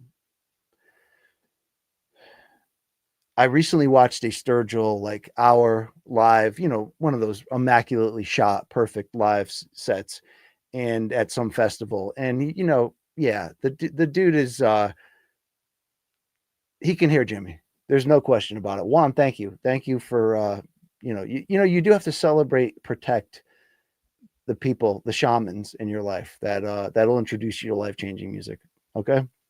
Old comment here from Alan, but he's right on. And thank you for your support. What if Amir Khan had a chin? That's a great, Alan. You understand the way my boxing brain communicates and speaks. Okay. If he had a chin, I think he'd be Oscar De La Hoya. Like, I think he would be an all-time great. And it's not that the chin was the only thing that kept him from perfection. No, but blazing hand speed. A frame that, even though it went disastrously when he moved up and fought Canelo at Canelo weight, but technically middleweight, yeah, it went disastrously. But I think he had the frame where he could have, if he would have had the chin and the sturdiness to rise in weight and take some chances, because his speed and he's the greatest first round fighter we've ever seen. It's why I fell for him, even after the Brightest Prescott knockout, which scared a lot of people off. I'm like, no, he's going to figure it out, because he gave us the Marcos Maidana fight after that, where he, first of all, Maidana had no business getting up from that body shot in round one. Shout out to the balls on Maidana. I mean, that was like, you don't get up from that, okay? But he rallied and put Amir on skates a little bit in the championship rounds, and Amir passed the test. He weathered the storm. But he's so sublime offensively at his peak that I just wanted to act like he'll fix the other areas. And the reason, though, why I say he would have the potential to be all-time great, it's not just the flash of the speed, the combinations, or the fact that the speed becomes power, and he could be a finisher if he didn't have that one spot in the Death Star that people routinely found. And it's because he had balls. He had that Oscar want and ability in him to always want to make the biggest, most dangerous fight at any time, even when it was the wrong idea. But he had balls. The way that he tried to fight through the issues that Danny Garcia's big left hooks were giving him, and he's getting knocked down 2-3 times and still trying to get up and just will it out. I mean, the guy had balls. It's tough. It's tough when you're missing that one thing that holds you back from being great, because the willingness was there. But obviously, once the crack in the chin widened, every fight was a potential disaster, or was a him playing Frogger, basically, trying to cross that street. Nothing like an early 80s video game joke to wake up the youth, because we are, right? The youth of the nation. But once anybody found that chin, it was skates, and every fight was an adventure. But I really give him credit for how much he tried to reinvent himself at welterweight and kind of succeeded. I had the opportunities. It was December of 2014, and Dan Rafael he was given the choice that night, because it was a rare sort of doubleheader for boxing where Showtime and HBO were going at the same time. And it happened more often than I'm portraying it. But it was one of those where it's like, okay, both have kind of an equally good main event. I think Dan ultimately chose, it was either Diego Chavez, Tim Bradley, and Brandon Rios. Two of those three fought each other at the Cosmo on HBO, and then Showtime had at the MGM Grand Amir Khan versus Devin Alexander, excuse me. And Dan chose the route of the Top Rank card, and so I covered that one for ESPN. It was kind of a big deal for me. It was the first time I'd flown out to California, because the night before was that Temecula Friday Night Fights Night of the Champions card, where Rafe and I lived up in that wild one. Remember where there was that crazy decision with Oscar Escandón that got Teddy Atlas fired up? So the version of Amir Khan in that fight, that was such a commanding performance, a big main event, a big fight that he needed to win and pass that test to put him in position to fight the best in the sport, meaning Pacquiao or Mayweather. And it really is unfortunate that he never was able to cash in on either. And I do think Floyd played with him and led him on. And, it's tough, because Floyd would have knocked him out. Floyd's accuracy, and he would have knocked him out in the second half of that fight, no question about it.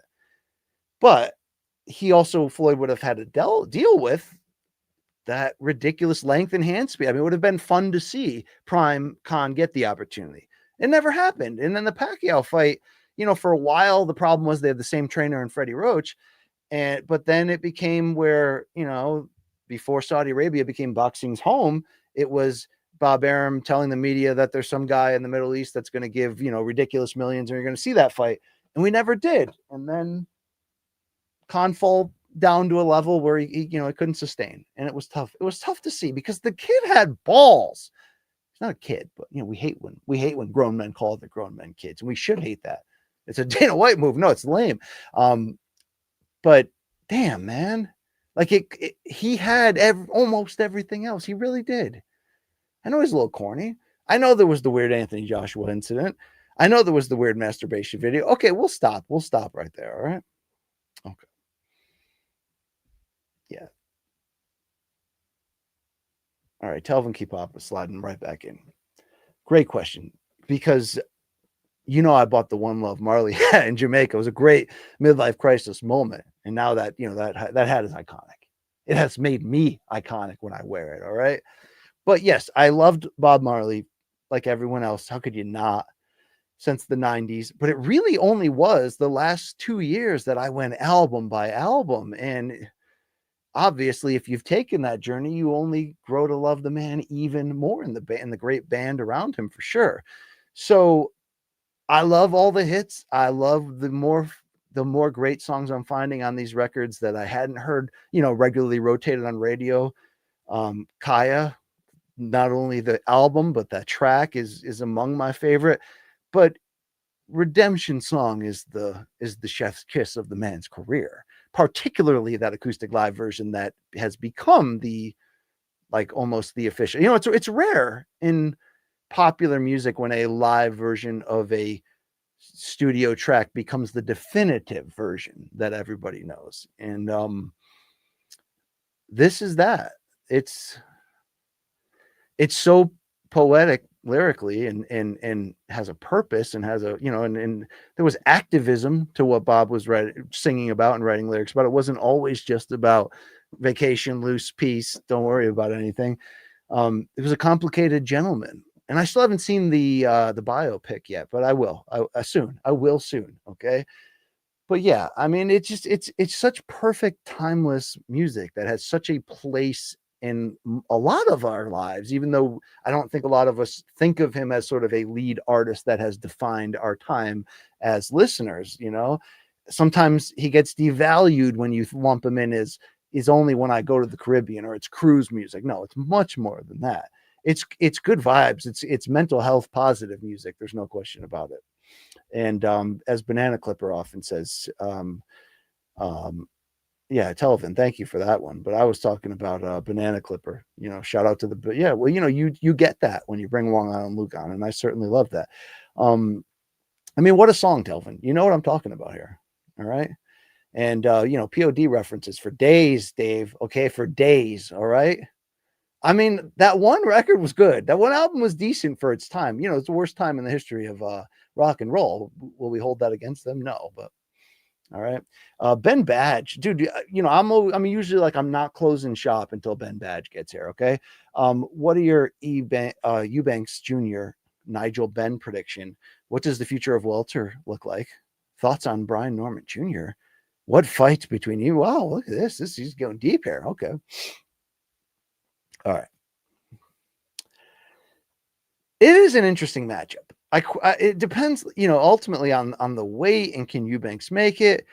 And Eubanks Jr. is such a frustrating fighter and always has been. It's such feast or famine. And you're like, well, Ben has it together more and will have a speed advantage and might have bigger balls right now in terms of his willingness to want to make a splash and make it moment. But damn, Eubanks can bang. And this is Ben having to step it on up.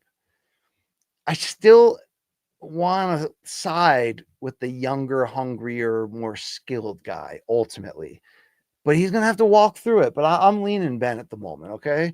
The future of welterweight is kind of rough at the moment.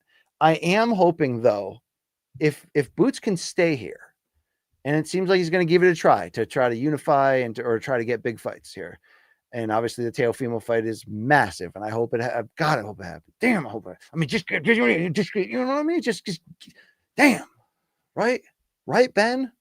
I think it can be rejuvenated to a certain degree soon because of the star power that was at lightweight is now at 40 and is, I mean, it doesn't look like Haney or Ryan Garcia are fighting at 140 soon. I know Ryan still says he can make 140 for really big fights, and I don't doubt that either could, but they're going to be welterweight soon. So, maybe Boots can hang around and Brian Norman Jr. and be players in here.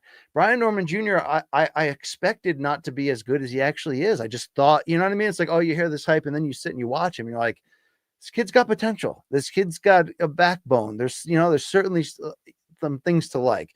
Would I favor him over Boots? No, but Boots also kind of needs a big statement, dude. Boots, it's not his fault. He's really been dealt a shitty hand, even though, him getting the Showtime deal, the exclusive deal, did put him in a big spot to be seen, but he wasn't able to draw those big name PBC guys. So he did beat the requisite guys when you're stepping up, the Lipinets, the Lormes, and he looked spectacular in that. But damn, do we need a statement from Boots in a big fight. And that's why the Teofimo fight's so sexy. And if it was Brian Norman Jr., it certainly wouldn't be as important or talked about, even though it'd be unification. But us hardcores would want to see two young guys who both need a big statement here to step up. I mean, that's the thing you miss when boxing got so in love with marination and the idea that fights like Mayweather Pacquiao could cover all sins and everybody can make enough money for a 5-10 year period where it was all worth, holding up the sport to build to it. And we had that run where so many big fights, Spence Crawford as well. We didn't get it until they're like 35 and 36. At least we got it. At least we found out, and it was beautiful to watch with the Crawford victory. But stars were built for a reason in the 80s, not just because boxing was still a lot closer to network TV and it was on network TV or replayed on regularly. And not just because you had personalities like Ray Leonard and Tommy Hearns and Roberto Duran and Marvin Hagler, but you also had all-time greats like them, but they would all go out of their way to fight each other as early as possible. So we have that spirit again, at least in the young fighters, particularly the Americans finally. And I always throw that asterisk in because the rest of the world's about that life right now, it seems, for the most part. Yesterday, they were ready to fight for the title, right? But you need that. And what you get with seeing guys fight either each other, two big names at their perfect prime or even right before that, is you get what happens when people who have not been solved or found out and still have that hunger and that invincibility. You have the perfect incubator for greatness, for all-time great magic to happen. You don't get that same magic when they're 34 and 35. There's something about seeing these guys when they're 22 and 23, if that's possible in big fights, and that's why it's fun right now with the spirit we're seeing from some of the guys. And that's why Ryan Garcia, for all his ridiculousness, he is this lightning rod that's trying to, make the biggest fights happen possible. And I respect that. I really do. So, welterweight, when these younger guys move up, and as long as they continue to want the smoke, don't forget, the Four Kings became the Four Kings in the 1980s because they fought each other 9 times total. 9 fights between that 4-pack, 9 of them. Number nine, unbelievable. We've had 2 so far in this era of the big 5, the 4 princes, whatever we're calling them, right? We've had 2, and Ryan Garcia's been in both of them. I mean, it's not like we've had nothing around that. Loma's, until recently was looking for nothing but really big fights and had a Haney fight, had a Teo fight, had a few of them there, but need to see more of it. What fights would you versus Boots? Yeah, I mean, good God. Imagine if Ben beat Eubank and we somehow got to Ben versus Boots. Yeah. I just hope Boots can keep making it and be the best of himself at 47, but we can make 47 great again, and it's not going to take forever because 47 wants to be great. It only knows how to be great. It's the sex division. Heavyweight is the money division, but welterweight makes the sexiest fights. Tito versus Oscar, Manny versus Floyd, even though it came way too late when they were 38 and 36. Could you imagine if we saw that in 2011 or 12? Are you kidding me? All right. What are we? Let's play a little bingo here to finish out. Let's go. Let's do it now. Devin Tuck, thank you for sliding in. Have you ever spent Christmas in a bar? I have not. One thing I did do more toward my adult period of my life was what to some people is a tradition, which is movie theater on Christmas. I don't do that at home, but I've spent a few Christmases in Florida where my parents are retired and lived, and it kind of became like a thing, because it's weird to celebrate Christmas in Florida. If you're from a snowy area, it's very weird, but I've never spent it in a bar. I've spent many other holidays in a bar. I mean, there were times even in the good period of my mid-20s when I had my ish together finally, and I was like my life compass was pointing in the right direction. Even then, I still went to my corner bar 4 to 5 nights a week. I mean, that's what you did at 25 years old in a dirtbag town in the early 2000s, right? I guess 26. But yeah, man, those were different days, right? Those were different days. Sound like Jason Isbell over here. All right. Finally, Michael Carson's here. We're like, should we do a wellness check on him? Is he around? Thank you, Michael, for your support in this chat. I was never a boxing fan. With that said, seeing you talk about it with your knowledge and passion makes me wish I had given it a chance earlier. Yeah, that's what I'm talking about, MC. This is what this sport is.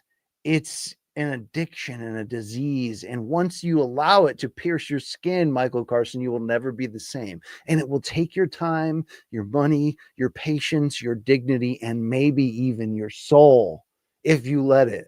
But as James Taylor said, don't you let it. But those times that it reminds you of the first hit, why does everything have to be a drug reference? Those reminders, there's nothing like it. There's nothing like it. UFC is pretty damn great in MMA at the highest level, but there ain't nothing like boxing. There ain't nothing with that historical connection and it's a man sport, man. It's not the purest, it's not like the most accurate form of fighting, but it oddly juggles this romanticist history of these great legends and noble gentlemen with being the red light district of the sporting world. I mean, it really is the best and worst sport at all times, all the time, simultaneously. But talking about old fights, and you throw one up on YouTube, but make sure, by the way, it's not always easy to tell, but always make sure when you're rewatching a fight you haven't seen that you're getting the lead broadcast team. So based on what stream you're watching, because if I'm telling somebody, oh dude, you got to watch this fight, like Prince Nassim Hamed versus Kevin Kelly at Madison Square Garden in 1997 or whatever it was, like the Hagler Hearns at, featherweight or whatever. One of the greatest fights of all time. One of the craziest fights of all time. You got to watch, Jim Lampley and Larry Merchant's, lead pay-per-view HBO broadcast. You don't want to watch the one that the promoter put up that has the international feed, because they don't have the forever rights to the main broadcast. And no disrespect to the guys who have made their name on sort of the international broadcast scene. Ray Flores does it like solo or with his brother these days. Ray can handle any broadcast solo. He has that incredible ability. And no disrespect to Colonel Bob or, whoever you want to insert that Dave Bontempo built a career kind of being that guy, and he was great at it. Rich Murata, a lot of these guys have cups of coffee on the highest level for sure, or sustained runs on the highest level, but we know them for that. But there's just something about, whether it was Showtime, HBO, whatever, you got to find the right broadcast. The thing about the 80s though, is whether you're watching the live broadcast that aired on HBO or something, or the replay broadcast with the ABC announcers that ran a week later, luckily you're getting all legends. You're getting like Barry Tompkins and Gil Clancy and, Tim Ryan, Dan Deerdorf, who was fantastic. Alex Wallow. That was the guy, Alex Wallow. He was like a network executive guy who they like begged to come into the announce booth and Guy was smooth and slick, and he wasn't an ex-fighter. Like, that guy made me believe it was possible at certain points. Shout out to that guy. All right. All right, a couple more here, and then we're gonna put this to sleep. Okay, Two Changs, love you, brother. Thoughts on Sam Peter? So Sam Peter was great in his prime. It was a really shitty time for the heavyweight division, and he did get all the way to the title level. He had nightmarish punching power in both hands. He was a tank. His knockout of Jeremy Williams is one of the most incredible ones, and unfortunately, Williams is posting and doing the whole zombie thing. Damn, and don't forget a very good and underrated fight. The first Vladimir Klitschko Samuel Peter fight from Boardwalk Hall in Atlantic City, in which Peter knocked Klitschko down 3 times before Klitschko rallied for a gutsy win that really was the fight that fixed him. That was the fight where you knew it was possible that he could put it all back on the track and get back to the title. Sam Peter's been close a few times and maybe broke through and, had the fights with James Toney, but he never fulfilled his true potential and he never became great. But he was fun. He had a great power, even in fights where he was badly overmatched skill or speed wise. He can stay in there. And he was hilarious for his lack of full understanding of American English. And, they put the camera on him after a big win. And he'd go, "Who neck? Who neck?" Who's next? Or who next, he would say. Hilarious. In a Borat type way.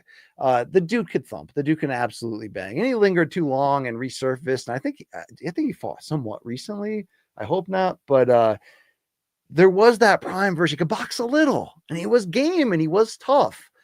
But he had limitations. And it was a really bad heavyweight era on top of that. But he's a fun heavyweight to have around in any era. I think he would have been fine, even in the great 90s, as another guy on hand who could, win a big fight at any time, or would test the shit out of the super elites. Yeah, you better believe that. So Two Chainz, great poll, great reference. Great everybody today. All right. What do we got? More from LNW. Thank you, brother. Vitaly Klitschko underrated. Yes, he is. The more and more I think about it, the more and more I feel he would have beat a lot of champs today. If you guys don't realize it, Vitaly is better than Vladimir, even though Vladimir's accolades, the 20 title defenses, like second to only Joe Louis. Like Vlad, for being in the worst heavyweight era maybe ever, the dude put it back together, got on track, even if I thought he fought GSP decision heavy at times, and still could deliver the boom and could box. Like, shout out to Vlad, okay? Vitaly was nastier, meaner, more dangerous, had a kickboxing background, so had a somewhat unorthodox boxing stance. He was also 6'7", tough as freaking nails. And when he had a brief scarlet letter on him when he lost that title fight to Chris Bird, and people thought he kind of quit on himself, like they knew his shoulder was injured, but there was sort of this idea that he might be a quitter or not the real deal. And then you find out his shoulder was like literally like a piece of cartilage away from separating from the body and breaking off and him never fighting again or something absurd like that. It's sort of like the Daniel Dubois, Joe Joyce situation where he gets heckled for quitting. And then you find out, oh, he had a like double broken orbital bone or something ridiculous, and Robeisy Ramirez with the internal broken orbital bone in that recent rematch with Rafael Espinosa. Same thought process. But Vitaly won back the argument over his toughness with how he fought Lennox Lewis in one of the craziest heavyweight title fights, any fights of all time. If you haven't seen the great car crash that is Lennox Lewis in the final bout of his career, and to be honest with you, the fight that pushed him into full-time retirement, that's not a dig at our boy Lennox, who just came out recently and gave Usyk his props, said he could fight in any era, but also said he'd knock him out. And I respect when old fighters will stand the ground because Lennox Lewis was great. He has one of the most fine wine aging resumes. And I told you guys how much, we were trained as American fans to hate that guy and be happy when he loses, but damn, he was great. Okay. The fight with Vitaly was out of this world because Klitschko came in as a late replacement. I think he still had that reputation issue of people thinking he was weak or he wasn't tough. And he knew that he, on short notice, he probably didn't have the stamina to outbox him over 12. So he just ran blitzkrieged him, just totally fought him and he, and his face got The only reason he lost that fight is because they peeled his skin backwards down, because Lennox was lining him up with the type of uppercuts that would kill other people. And then when they stopped the fight and Vitaly is arguing with his face falling apart, he looks like the scene in Raiders of the Lost Ark at the end when Yanni the Greek shows up and opens his mouth and the whiteness of his teeth and everybody's skin melts, right? It looked exactly like that moment. And it was like, oh, we were wrong. That guy's an absolute savage. And to his credit, even in a bad era, he was a little bit more active than Vlad at the top when the era still had some juice, because that coincided with the time that Vlad kind of really fell apart there, right? The knockout loss to Corey Sanders where he imploded, and then the really bad one with Layman Brewster where he completely imploded. And I love when Big Brother Vitaly got his brothers back and went in there and dusted off Corey Sanders, just like when, the same thing happened in the Chris Bird situation and Vlad got revenge for his brother and knocked him out there. But Vitaly was better, and he retired on top and then made a really nice comeback and was on top again. And he was at one point the lineal champion, the man who beat the man, the best heavyweight in the world. There was certainly that run where him and his brother were holding titles together. But even though that was a long stretch of where we'd always say, well, who would win between them? They always made the promise to the parents that they wouldn't fight. Doesn't it suck that there's two great heavyweights, but no one knows who they are and they don't want to fight each other? We went all through that back in the day. But those that know, and maybe even Vlad too, his brother's a different breed. He's a real fighter. He's a real badass and great technique. And then, it's gone on to politics and being like on the front line of war and being an absolute badass and fighting for what he believes in. I've got nothing but respect for that guy. Nothing, but even more than Vlad. So shout out there. All right, shout out. A couple more and we're out of here. Telvin Keepapa, thank you for your service today. Better talker, 2003 Tito Ortiz or 2010 Chael Sonnen. The Chael's the answer, but let's not forget when Tito could talk. Let's not forget when Tito was the bad boy there from Huntington Beach, the badass. He was a lightning rod, man. The t-shirts, the way he got under Dana's skin, ultimately it turns out Dana was right, and Dana was always ruthless and always saying at any era, any time in the camera that Tito Ortiz is the dumbest person he's ever met. And they had a bad falling out that's probably never going to heal, but in Tito modern times is just a train wreck of word sentences crashing into each other in a fiery wreck. But dude, Chael back then was super special. And even though I look back and I was upset when he got the title shot against John Jones, it was unnecessary and kind of ridiculous for the UFC, but you also kind of understood and you got it. I remember Chael coming to ESPN when I was, the backup editor, and I'd sit with him for a chat. One time I was doing his chat for him. I'd ask him the questions and he'd give me the answers. Dude, his wit and that ability to really turn every single answer of a fan question into a hilarious insult back at them while also sending John Jones to hell, just one after another. I mean, you guys saw what happened where he, erroneously said Gilbert Burns was going to retire, and then Burns shared his number publicly, and then Chael did a 45-minute podcast just taking calls from people after Gilbert did that.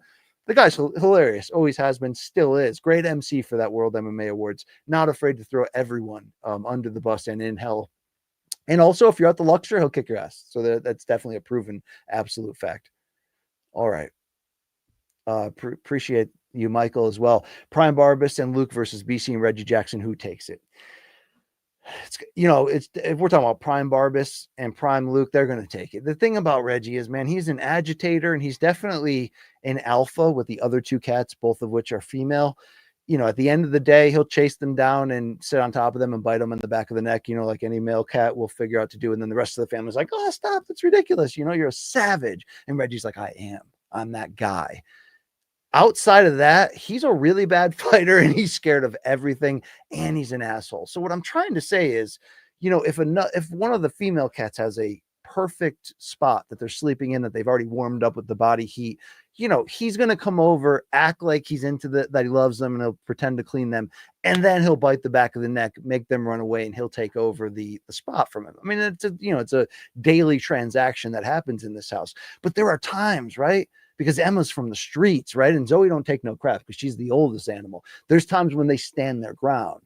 And when they do, man, Reggie has no head movement, no defense, and gets tagged.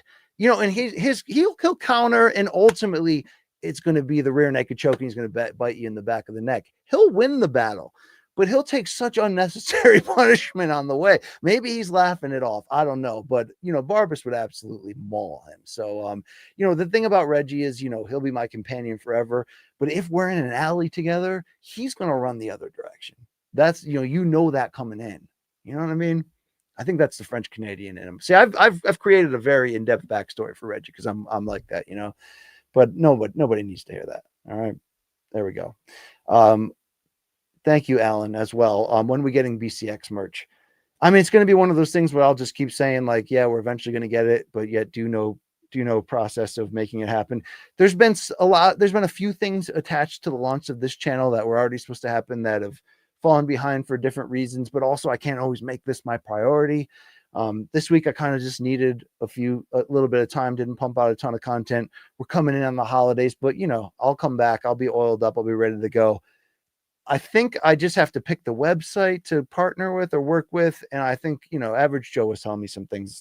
It's not that hard to do. Many podcasts do it. But when we do, and maybe that's a goal I got to give myself, give me the first quarter of 25 and I'll figure it out. Reggie's going to get merch because he's a legend. It doesn't matter what month we're in. He's an absolute legend. He also doesn't care about you guys at all or me. You got to understand that as well. Okay. Thank you. Thank you. It got weird here. We talked a lot about cats, but I think we got to shut it down here. Okay. Lazarus Complex saying, who has your favorite? Oh, we already hit that. Thank you. Thank you. All right. I didn't delete that. All right, thank you. One more from Alan, my guy. BC daydreaming about the mall, eating Sbarro. Yeah, Sbarro was so badass at the mall in the early 90s and drinking Orange Julius. Dude, the thing was, I would go to a lot of malls in Connecticut. I would go to the Danbury Mall. My mom would be shopping. She'd leave me on the bench. If you hang around an Orange Julius, chicks are going to walk by and sit on the bench with you. Like it's not like I had this mapped out and I planned it. I looked into that equation, but it could happen. That's where stuff went down in that area. All right. Reggie, right back. He heard it. I don't know how old Alan is. I mean, Alan, were you around in the 90s? But you're right. You're right. Reggie, you want to say goodbye? What's going on? Are you upset that I didn't give you credit as a fighter? Dude, you get pieced up by them. Like, absolutely. All right. Yeah. All right. That's about it, guys. Great to see you. Great talking to you. Appreciate you lingering as I talk in circles, but that's what we do here. Hope you guys are doing well. The holidays are here. Not everybody. All right. Not everybody's going through the best of times, but cling to your loved ones. Take care of yourself up here. Keep fighting. We got this. All right. We're going to get through this. Okay. If you're going through hell, keep going. MFers. Oh, Shaq Majori had me on his channel. Shout out to Shaq MMA. Great dude, friend of the program. Check it out. All right. He always has games we play. It's good, dude. Check it out. Thank you, Long Island Luke, for joining the program. Whatever you're celebrating out there, guys, enjoy it. Get some eggnog, right? Right. Put a little calories on for a couple of days. Enjoy it. I said it was okay. But for Reggie Jackson and Luke Nocita, it's your boy BC on the BCX. Mikey, get well. We love you. And we are out of here. Thank you.